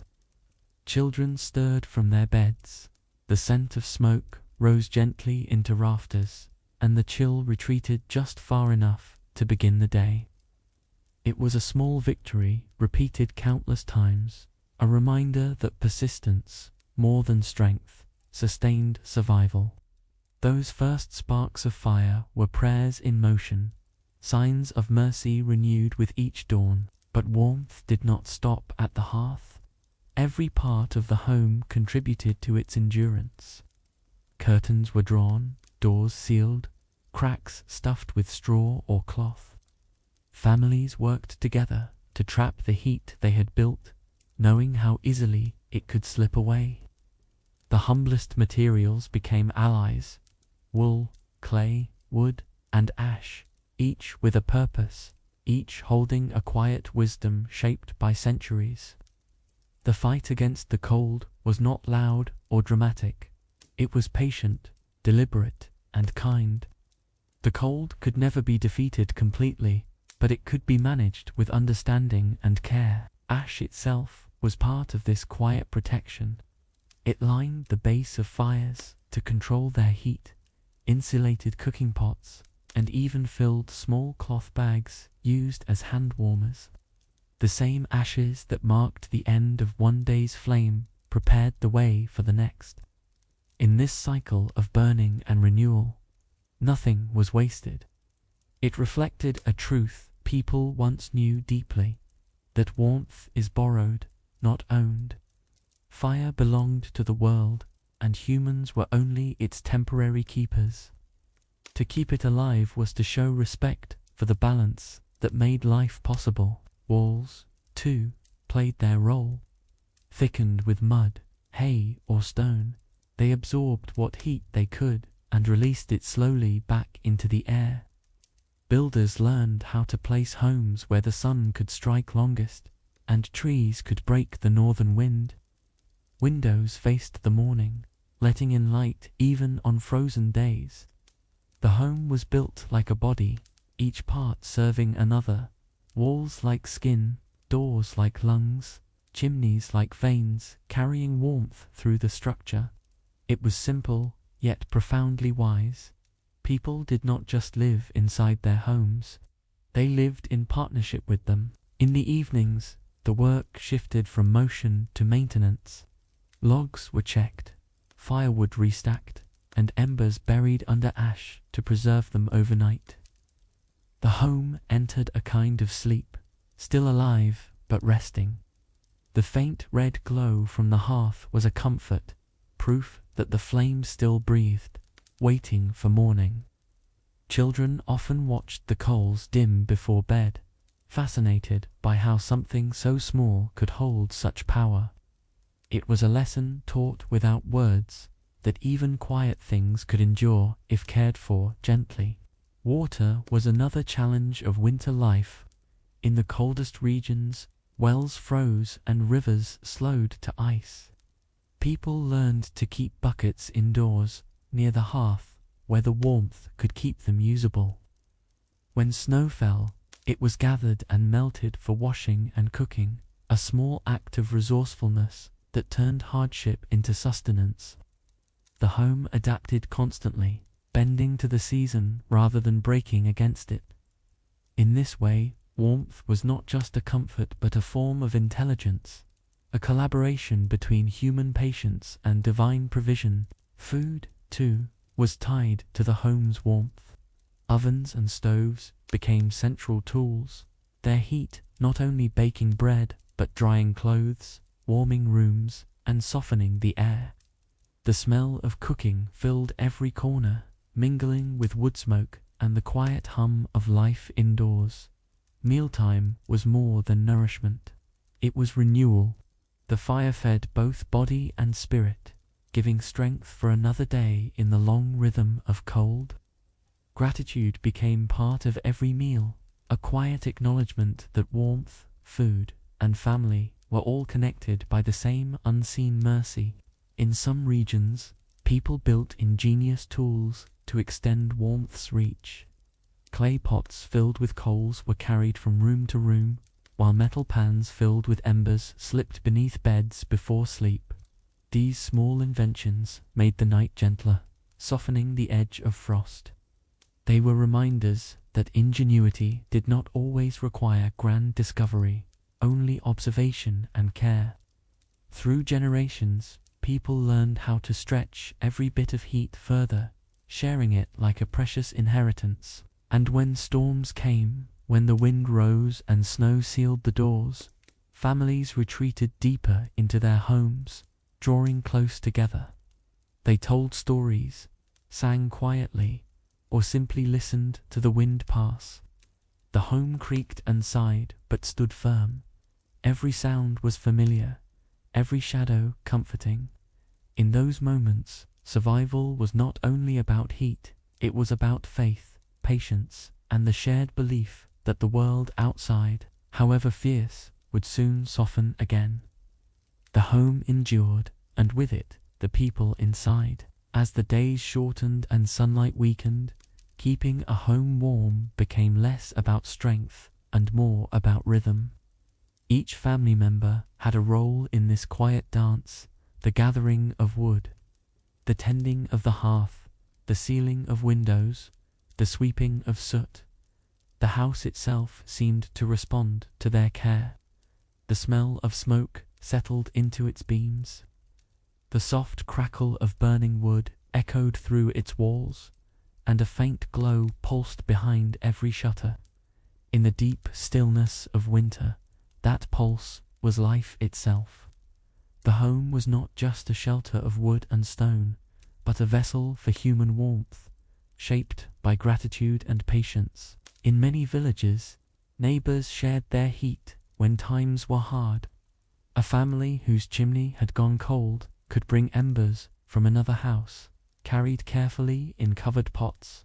That small glow would be nursed back into flame, reviving warmth and hope together. No one let another's fire die out completely, because to do so would have been like letting a heart stop beating. In this quiet exchange of light, compassion traveled from home to home, uniting the community through care. It was warmth shared without words, a mercy multiplied by hands. During harsh winters, the line between the inside and the outside blurred. Snow pressed against the windows, sealing them in. Wind whistled under doors like a ghostly song. Inside, families gathered close, wrapped in layers, their movements slow but steady. They spoke softly, preserving energy and calm. The world outside could roar and rage, but within there was stillness, a stillness earned by days of careful preparation. The home was an island of warmth in an ocean of frost, floating gently through the dark season. Candles added their own small comfort. Their flickering light danced across walls, reflected in polished metal and glass. Though their flames were tiny, they carried weight, not only for the light they gave, but for what they represented. Each candle was a reminder that even the smallest act of care could hold back the vast cold. Families used them sparingly, aware that wax was precious, yet they always kept at least one flame alive. Its steady glow brought peace, guiding prayers, thoughts, and memories through the long nights of winter. The sounds of a winter home were soft and rhythmic. The sigh of logs settling in the fire, the slow drip of melting snow from the roof, the rustle of wool as someone shifted beneath a blanket. These sounds became familiar companions, marking time in a season when days and nights often felt the same. The silence between them was not emptiness but comfort. In the absence of noise, hearts found space to reflect, to remember blessings, to hope for spring, and to give quiet thanks for another night survived. For children, winter brought both wonder and patience. They watched frost bloom on windows, traced patterns in the condensation, and learned how to sit close to warmth without wasting it. Their world was smaller during those months, limited to the walls of the home, yet it was full of discovery. The glow of the fire became their horizon, its sparks like stars. In its light, they learned not only about survival, but about stillness, how waiting could be beautiful, and how comfort often lived in simplicity. Evenings became sacred in their routine. After the day's labor ended, everyone returned to the same circle of light. Meals were simple: bread, soup, and warmth shared in equal measure. Conversations flowed slowly, voices hushed, laughter rising like steam in the air. The hearth was not simply the center of the house. It was the center of life itself. There, people found the peace that work and motion could not give, a peace that came only when the body was at rest, and the world outside could no longer intrude. Some families believed that the warmth of a home carried memory. They spoke of old fires that had burned in the same hearth for generations, never truly going out, only changing form. Ashes from past winters were mixed with the new, symbolizing continuity and care. Whether legend or truth, the belief reflected something deeper. The idea that homes, like people, were alive through remembrance. The fire they tended today was the same one their ancestors had protected, a living thread tying past and present together through light and heat. By late winter, when the air began to soften and the days lengthened again, the home loosened its tightness. Windows opened for the first time in months. Curtains stirred, and the smell of thawing earth drifted in. The rooms, once sealed, began to breathe again. Yet even as the cold withdrew, gratitude remained. People looked upon their walls and hearths with quiet respect, knowing how much care had gone into keeping them alive. Every surviving ember was proof of endurance, of work, wisdom, and faith carried faithfully through the dark. And so, the act of keeping a home alive in winter was never just survival, it was a ceremony of patience. It wove families together in shared effort, turned hardship into habit, and taught hearts the beauty of persistence. The warmth that filled those rooms came not only from fire, but from kindness, cooperation, and remembrance. When night fell and the last spark glowed faintly in the ash, people could rest knowing that the home, their living companion, would breathe again with morning, alive and waiting for the next touch of flame. For as long as people have faced the cold, they have searched for ways to make warmth last a little longer. Necessity became the mother of invention, but invention in those days was quiet and humble. It came not from scholars in tall towers, but from shepherds, potters, and builders whose hands learned directly from the world around them. Every discovery was born of patience, of watching smoke drift, listening to the wind, feeling how heat moved through stone or clay. Out of that patience came countless small miracles, clever devices, simple tools, and homes that breathed with warmth. These were the triumphs of ordinary minds, working in harmony with nature. In ancient Rome, builders created one of history's first central heating systems. Beneath the floors of villas, hollow spaces carried hot air from a furnace through the rooms above. The system was called the hypocaust, and it turned stone floors into gentle sources of radiant heat. To lie on them after a long day was to feel a quiet luxury, warmth rising not from fire, but from the earth itself. It was a marvel of its time, showing how closely people studied the behavior of heat and air. Yet, even in its brilliance, the hypocaust remained an echo of a universal desire to make comfort last through the night without constant tending. Far to the east, inventors in China and Korea developed their own versions of heated floors. In Korea, the ondol system used flues that carried smoke beneath thick stone slabs, keeping rooms evenly warm. The technology was refined over centuries, blending architecture with philosophy. Warmth was seen as something that should be shared throughout the home, not concentrated in one place. The design encouraged families to live close together, gathered around the same heat that sustained them. It was not only efficient, it was deeply human.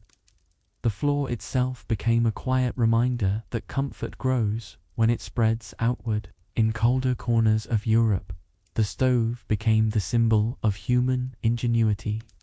The first clay stoves were built to hold and release heat slowly, using only a few logs at a time. As metalworking improved, iron stoves replaced open hearths, trapping heat inside their chambers. Their surfaces glowed softly, turning entire rooms into sanctuaries of steady warmth. The sound of wood cracking within them became the heartbeat of the home. To sit beside one was to feel the balance of effort and reward, a single invention that transformed fuel into lasting comfort. Even in the simplest cottages, people found creative ways to make warmth travel. Stones heated in the fire were wrapped in cloth and placed beneath blankets. Bricks were set near the hearth during the day, then carried to bed at night. Bottles filled with hot water were slipped into pockets or cradled by the feet.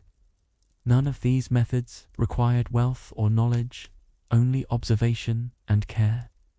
Every small act of preparation carried the same intention: to stretch warmth just a little further, to hold onto it through the long winter darkness. Potters and metalworkers used their skills to shape warmth itself.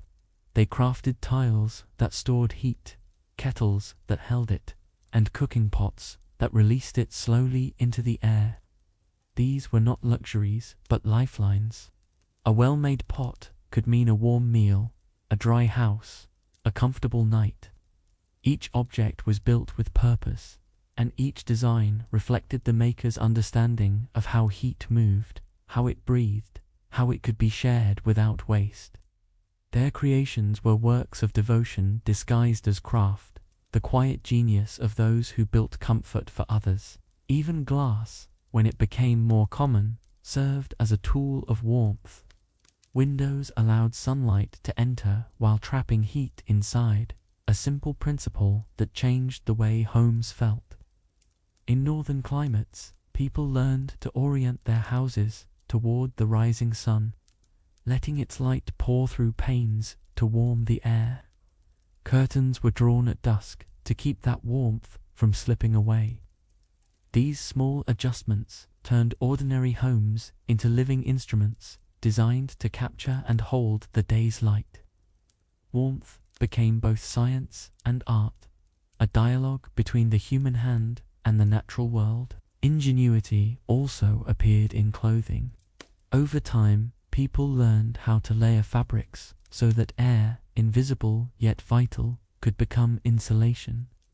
Tailors adjusted their stitching, weavers experimented with patterns, and travelers tested their garments in the harshest winds. The result was not invention in the modern sense, but evolution wisdom passed quietly through trial and error. The warmth of the body was no longer wasted. It was preserved, recycled, magnified. Through these small refinements, people learned to partner with the world's design, using what already existed to sustain life. Communities shared their ideas freely. A clever method in one region soon traveled to another, carried by merchants and pilgrims.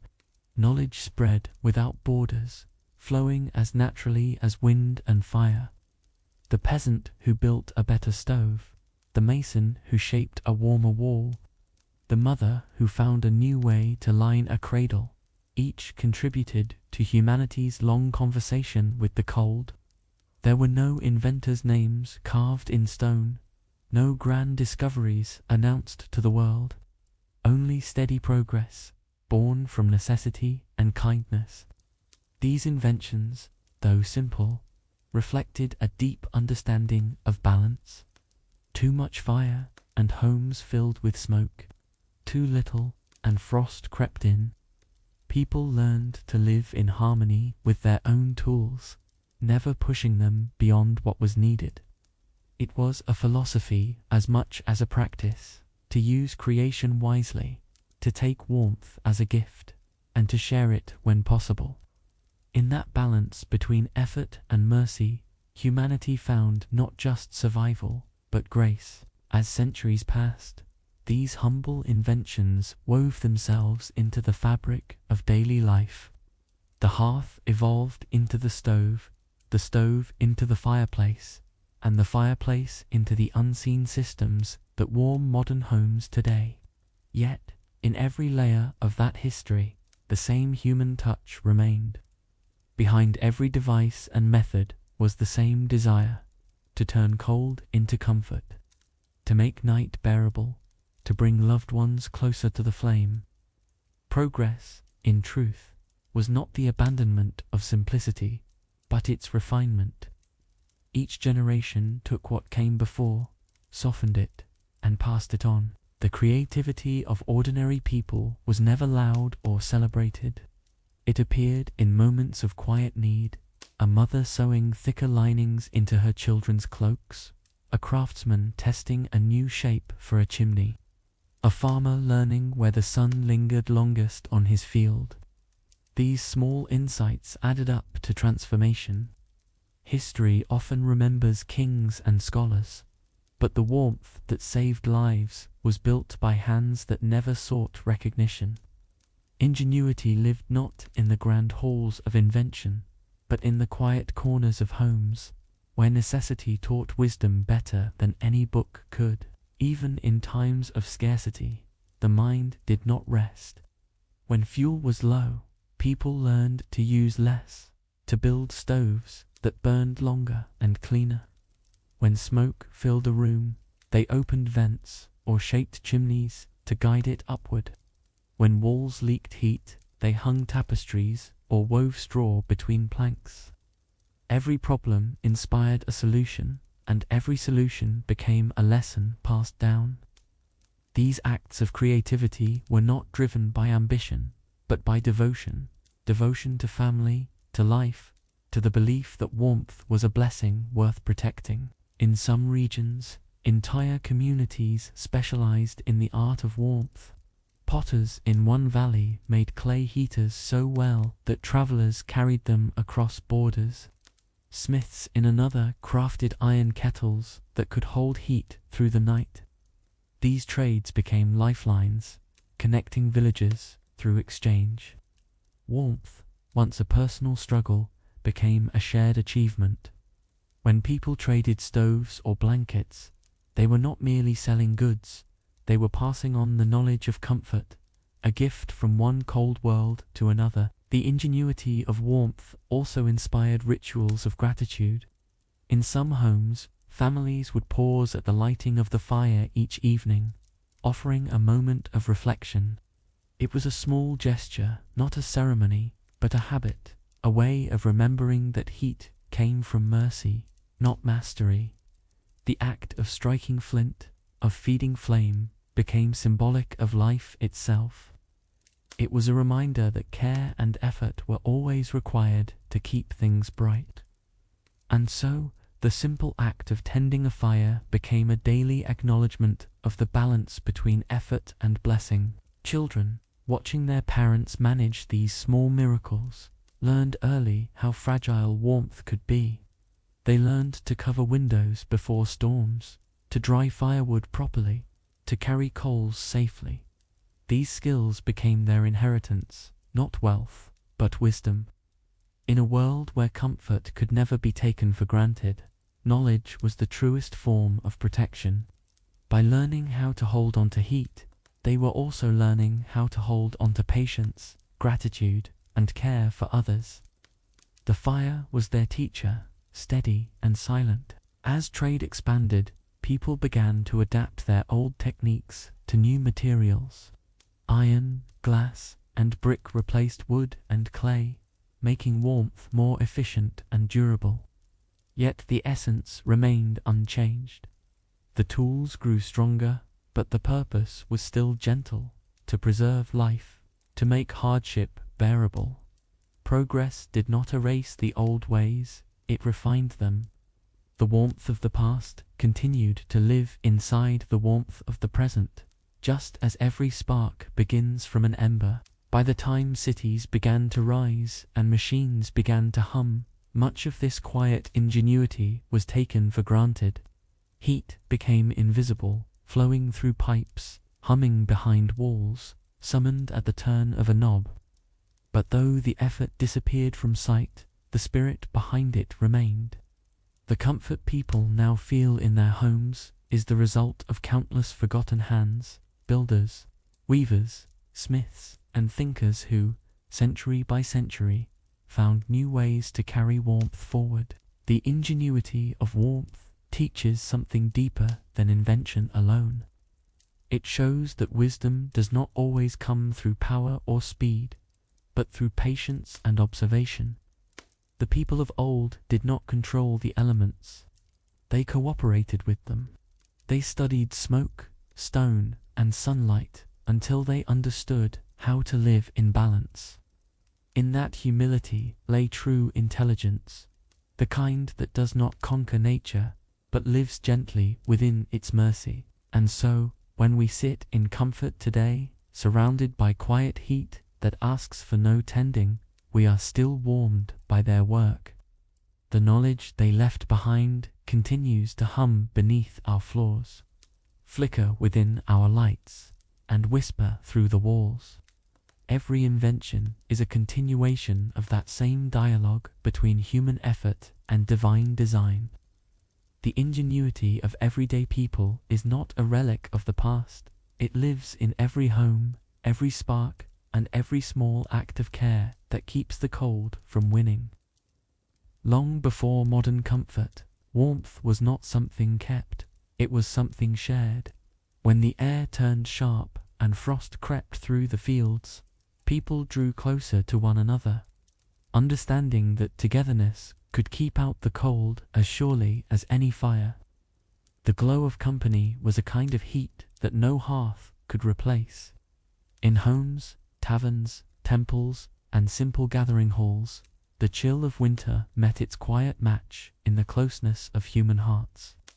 The warmth of togetherness was its own invention, ancient, enduring, and endlessly renewed. In the smallest cottages, families sat shoulder to shoulder, sharing not only blankets but stories. The telling of tales was an art of survival as much as entertainment. Voices filled the air, blending with the sound of crackling wood. Old memories were recited, and lessons passed down with gentle repetition. Words, like firelight, danced across faces and softened the long hours of darkness. It wasn't just the stories themselves that mattered, but the rhythm of them, familiar, slow, and comforting. The cold outside could not touch the space where laughter, memory, and warmth intertwined. Communal gatherings were essential to the life of every village. When storms raged and the world grew still, neighbors would meet in shared spaces to cook, repair tools, or simply talk. The air inside these places was thick with warmth, not only from fires but from breath and presence. The act of being near others carried its own kind of comfort, reminding everyone that hardship was never faced alone. In those rooms, age, wealth, and status faded. What remained was shared humanity, simple, unguarded, and kind. Music, too, brought warmth. In the stillness of long winter nights, someone might hum a tune, another would join, and before long, voices layered like threads in a blanket. Instruments made from wood and string added rhythm to the fire's soft crackle. The melodies were not grand or polished. They were human, slow, repetitive, and full of heart. Music filled the gaps between words, weaving connection in ways speech could not. The warmth it created lingered long after the sound faded, glowing quietly in memory. Feasts, even the humblest ones, became celebrations of survival. A pot of soup, shared among 10 people, meant more than abundance, it meant unity. The act of breaking bread together was sacred, a moment when hunger and fear dissolved into gratitude. Steam rising from bowls mixed with laughter and conversation, creating a kind of living fire that fed both body and spirit. The meal itself might be simple, broth, bread, roots, and herbs, but what surrounded it was extraordinary. The knowledge that warmth, multiplied by many hearts, could outlast the coldest of nights. Travelers experienced this warmth in a different way. On lonely roads, an open door or a seat by a stranger's fire could mean safety and rest. Hospitality, once a necessity, became a virtue. To offer warmth was to offer life, and those who gave it understood its worth. Many old cultures held that refusing a traveler in the cold brought misfortune, for the one turned away might be a test of mercy. And so, across mountains and plains, people kept a space by their hearth for those in need, a small act that reflected a vast kindness. In cities, where stone walls held little heat, togetherness took new forms. Crowded rooms, shared lodgings, and busy marketplaces filled the air with movement and sound. The warmth came not from stillness, but from life itself, footsteps echoing, voices calling, hands exchanging goods. In that ceaseless rhythm, loneliness had less space to grow. People found comfort in the presence of others, even strangers. The pulse of humanity itself became its own form of fire, keeping isolation at bay. Religious and communal gatherings deepened this warmth. In houses of worship, the cold seemed to pause at the threshold. The shared rhythm of breath, the soft murmur of prayer, and the unity of purpose wrapped everyone in invisible comfort. The warmth was spiritual as much as physical, a reflection of the mercy that allows people to find light even in darkness. Within those walls, time slowed and hearts synchronized in gratitude. The cold outside remained, but inside, faith itself glowed. Children learned the meaning of warmth through togetherness long before they understood fire or clothing. They felt it in a parent's embrace, in shared meals, in the sound of gentle voices near the hearth. To them, warmth was not heat, it was safety. The laughter of family made the house feel brighter than any lamp. The sound of familiar footsteps was enough to quiet fear. In this way, the first lessons of comfort were not taught, but lived, shaping how people understood love itself as something that radiates, that spreads naturally, and that grows stronger when shared. Through all these small rituals of connection, the human heart found its true defense against the cold. A home without laughter felt colder, even with a strong fire. But a home full of kindness could feel warm even in scarcity. This was the secret every generation rediscovered, that warmth is not merely a temperature, but a condition of the soul. In togetherness, the cold could never truly win. When the world outside grew most unforgiving, togetherness often became the last warmth people could rely on. During famines or bitter winters, survival depended not only on food or fuel, but on the shared strength of a community. Families who had more gave to those who had less, and in return received help in other ways: repairs, tools, labor, prayer. No one stood completely alone. The fire of kindness burned through hardship, feeding hope where comfort had run thin. The cold was powerful, but unity was patient, and patience always endured longer. In rural villages, the community oven was one of the most beloved spaces. People would bring their dough at dawn, filling the air with the scent of baking bread. While the loaves cooked, they talked, sharing stories, news, laughter, and small worries. The warmth of the oven radiated outward, touching everyone who came near. It wasn't only bread that was baked there.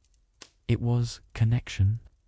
When the loaves were pulled from the coals, the people left nourished not just by food, but by belonging. Festivals in the cold months also kept spirits alive. Even when resources were limited, communities found reasons to gather.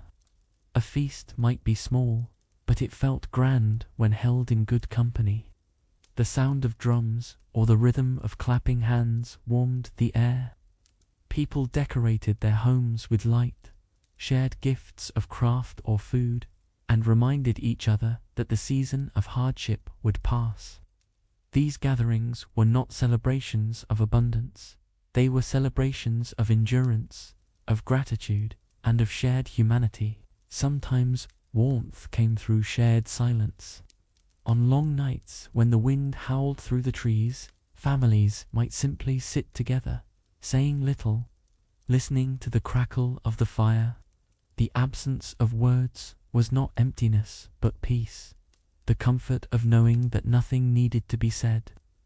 The presence of another heartbeat nearby was enough. In that stillness, one could feel the quiet mercy of life continuing despite the cold. Togetherness was not always loud or joyful. Sometimes it was as soft and steady as breathing in unison.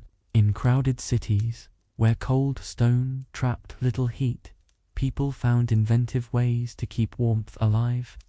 Neighbors shared hot water, cooked in communal kitchens, and huddled around stoves in shared rooms. Street vendors offered roasted nuts or steaming drinks, and the air filled with the scent of warmth made portable. The act of buying something hot, even for a few coins, carried with it a moment of human connection, a brief kindness between strangers, exchanged through steam and smile. The social warmth of togetherness also reached beyond immediate need. When elders taught the young how to mend, cook, or build, they were passing on more than skill. They were preserving the invisible fabric of the community, the knowledge that warmth, like wisdom, grows only when shared. To teach was to care. Each lesson given was another small fire lit in the mind of another ember that would glow long after the teacher was gone. Even letters and words carried warmth across distance.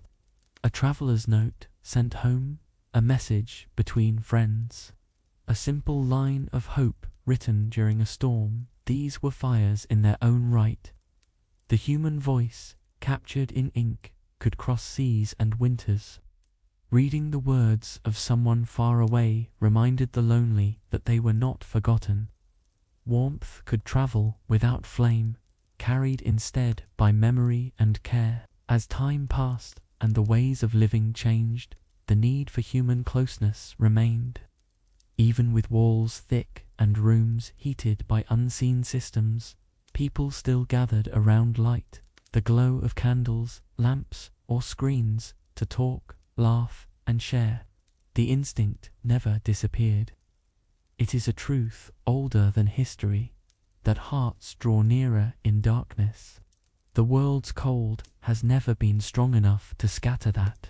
Togetherness also taught balance, that while solitude brings peace, it is companionship that brings warmth. In isolation, one may endure, but among others, one can truly live. The heat of the hearth fades when left alone, but in company, every word and gesture adds fuel to its flame. Humanity's greatest warmth has never been the inventions it built, but the bonds it chose to keep. The cold of life cannot pierce those who stay kind, and so, through every age, people have gathered near one another around fires, in halls, in quiet homes, finding warmth not just in temperature, but in presence. The glow of a shared moment, the comfort of another voice, the laughter that cuts through silence. These are the oldest forms of heat, and perhaps the purest. The night may always return, and frost may always fall, but while people continue to share warmth with one another, no winter can last forever. As the centuries unfolded, warmth began to change shape. The glow of open fire gave way to the quiet hum of pipes and radiators, and the daily rituals of tending flame slowly faded into memory. No longer did people rise early to coax embers back to life, or carry coal from one room to another. Comfort had become effortless, constant, invisible, and silent. The turning point had come quietly, without ceremony. Yet, beneath the ease, something essential lingered. The memory of how much care once went into every spark. The industrial age brought new ways to control heat. Steam traveled through iron pipes, and whole buildings could be warmed by a single furnace. For the first time in history, warmth no longer depended on the nearness of fire. It could be summoned with a valve, shared evenly through walls and floors. The miracle of modern heating changed the rhythm of life. Homes grew larger, rooms brighter, and the sharp line between cold and comfort began to blur.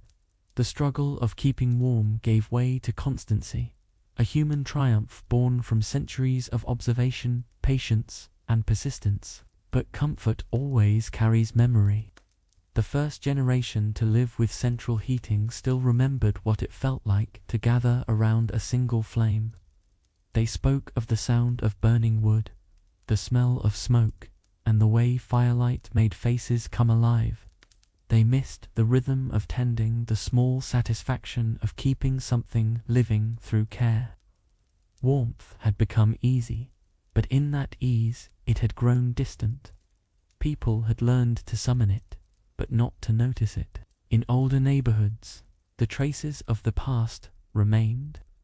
Hearths turned into mantles, chimneys stood as hollow towers, and the ghosts of fires long extinguished seemed to linger in the walls. The architecture of warmth still existed, even if its purpose had changed.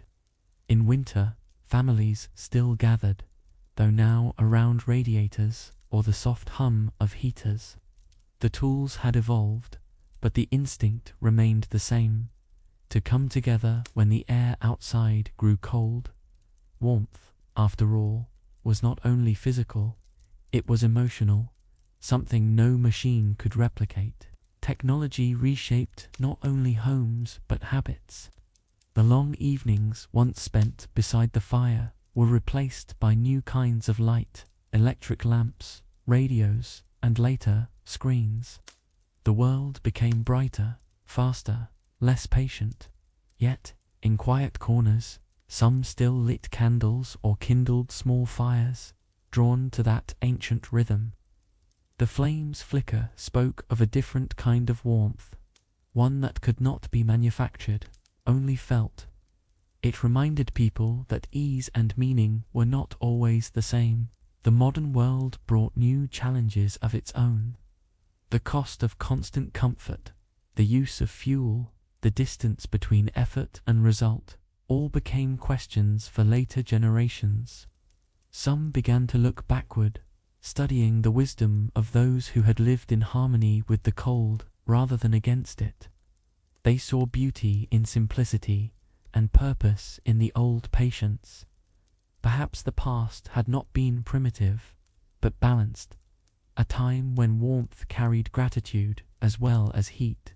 In northern towns, the old traditions sometimes returned. Families built wood stoves again, or gathered outdoors around small fires. The flame drew them closer, just as it had centuries before. It wasn't necessity anymore, it was remembrance. The act of lighting a fire became a kind of meditation, a slow, deliberate way to reconnect with the rhythm of life. Watching the fire burn reminded people of endurance, of fragility, and of how little it truly takes to feel human. Even in cities, warmth still gathered around light. People filled cafes, libraries, and quiet rooms, drawn not only by heat but by presence.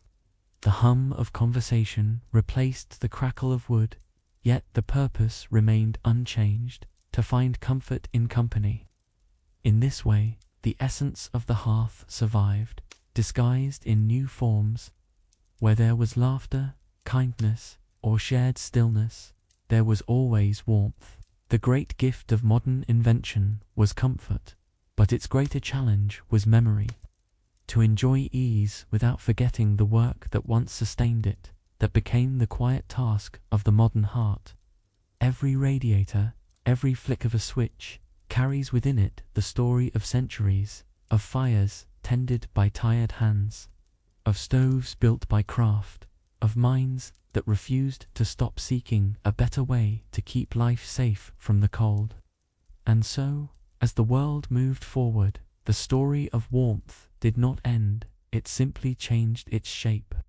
From firelight to filament, from hearth to home, the same longing remained, to find safety in the dark and to share it. Progress had carried the flame farther, but the heart of warmth, patience, gratitude, and togetherness still burned as softly as ever. As technology advanced, warmth became a right rather than a reward. No longer a fragile companion to be protected, it was a constant presence, humming quietly through the walls of every home. Yet, as comfort grew, so too did the longing for meaning. People began to realize that warmth without effort could feel strangely empty. The act of tending fire had once tied the heart to the rhythm of creation, a daily reminder of fragility, gratitude, and care. Now, that rhythm lived mostly in memory. Still, memory has a way of keeping what matters alive. In museums and old houses, visitors paused before ancient hearths, staring into blackened stone that had once glowed red with life. They could almost imagine the sounds, laughter, whispered stories, the hiss of burning wood. Those remnants stood as monuments, not to wealth or progress, but to patience. They reminded the living that comfort, at its truest, is born from mindfulness, not ease. History whispered softly through those empty fireplaces, as if asking not to be forgotten. The transformation of warmth mirrored the transformation of humanity itself. From survival to mastery, from dependence to control. But every step forward carried a quiet cost, the loss of intimacy with the elements that once defined existence. Modern life could regulate temperature perfectly, yet still leave the heart cold. The world had learned to stay warm without needing fire, but in doing so, it risked losing the peace that once came from sitting before it. Still, the essence endured. Warmth, as people slowly remembered, was not only something to feel, it was something to live. It existed in patience, in gratitude, in kindness passed between strangers. The fire had simply changed forms, now flickering in moments of generosity, in gentle words, in compassion that asked for nothing in return. The inventions of the past had brought heat to homes, but it was humanity that still brought warmth to life. In quiet moments, when the modern world grew loud, people found themselves drawn again to simplicity, to candlelight, to the sound of a wood stove, to the calm that comes from watching flame. Perhaps this was not nostalgia, but recognition, that within the small, living fire lies a reflection of our own existence, fragile, beautiful, and always in need of care. The same truth that guided our ancestors still hums beneath our comforts, that life, like warmth, must be tended with attention and heart. Outside, the seasons continue their ancient cycle. Cold still returns, just as it always has, and with it, the quiet rituals of seeking heat. Modern hands may no longer carry embers, but they still reach for the same comfort, a place of light, a sign of safety, the nearness of another person. The tools may have changed, but the yearning has not. Across time, the same story continues. People, gathered against the dark, finding peace in the warmth they share. To trace that story is to see not only invention, but endurance, proof that through every challenge, humanity has met the cold with creativity, patience, and care. The first fires may have burned thousands of years ago, yet their glow has never truly gone out. It lives in every home that shelters love, in every act of kindness that pushes back against the chill of indifference. The warmth that began with flame now burns quietly in us. And now, as our story comes to rest, imagine once more that soft, steady glow, the last ember in the hearth, pulsing gently against the dark. Its light fades, but it does not die. It lingers, carrying memory, carrying peace. The fire may be small, but it has survived the ages, and so, perhaps, will we. If you've enjoyed this quiet journey through history, I invite you to subscribe and return next time. There's always another forgotten story waiting for you, one whispered softly from the edges of time, where history and sleep meet. Next time, we'll journey into a world of imagination and mystery, exploring a question that shaped the dreams and fears of the medieval mind. Why did medieval people believe in dragons? So, until then, rest well, stay warm, and may peace settle gently over you tonight.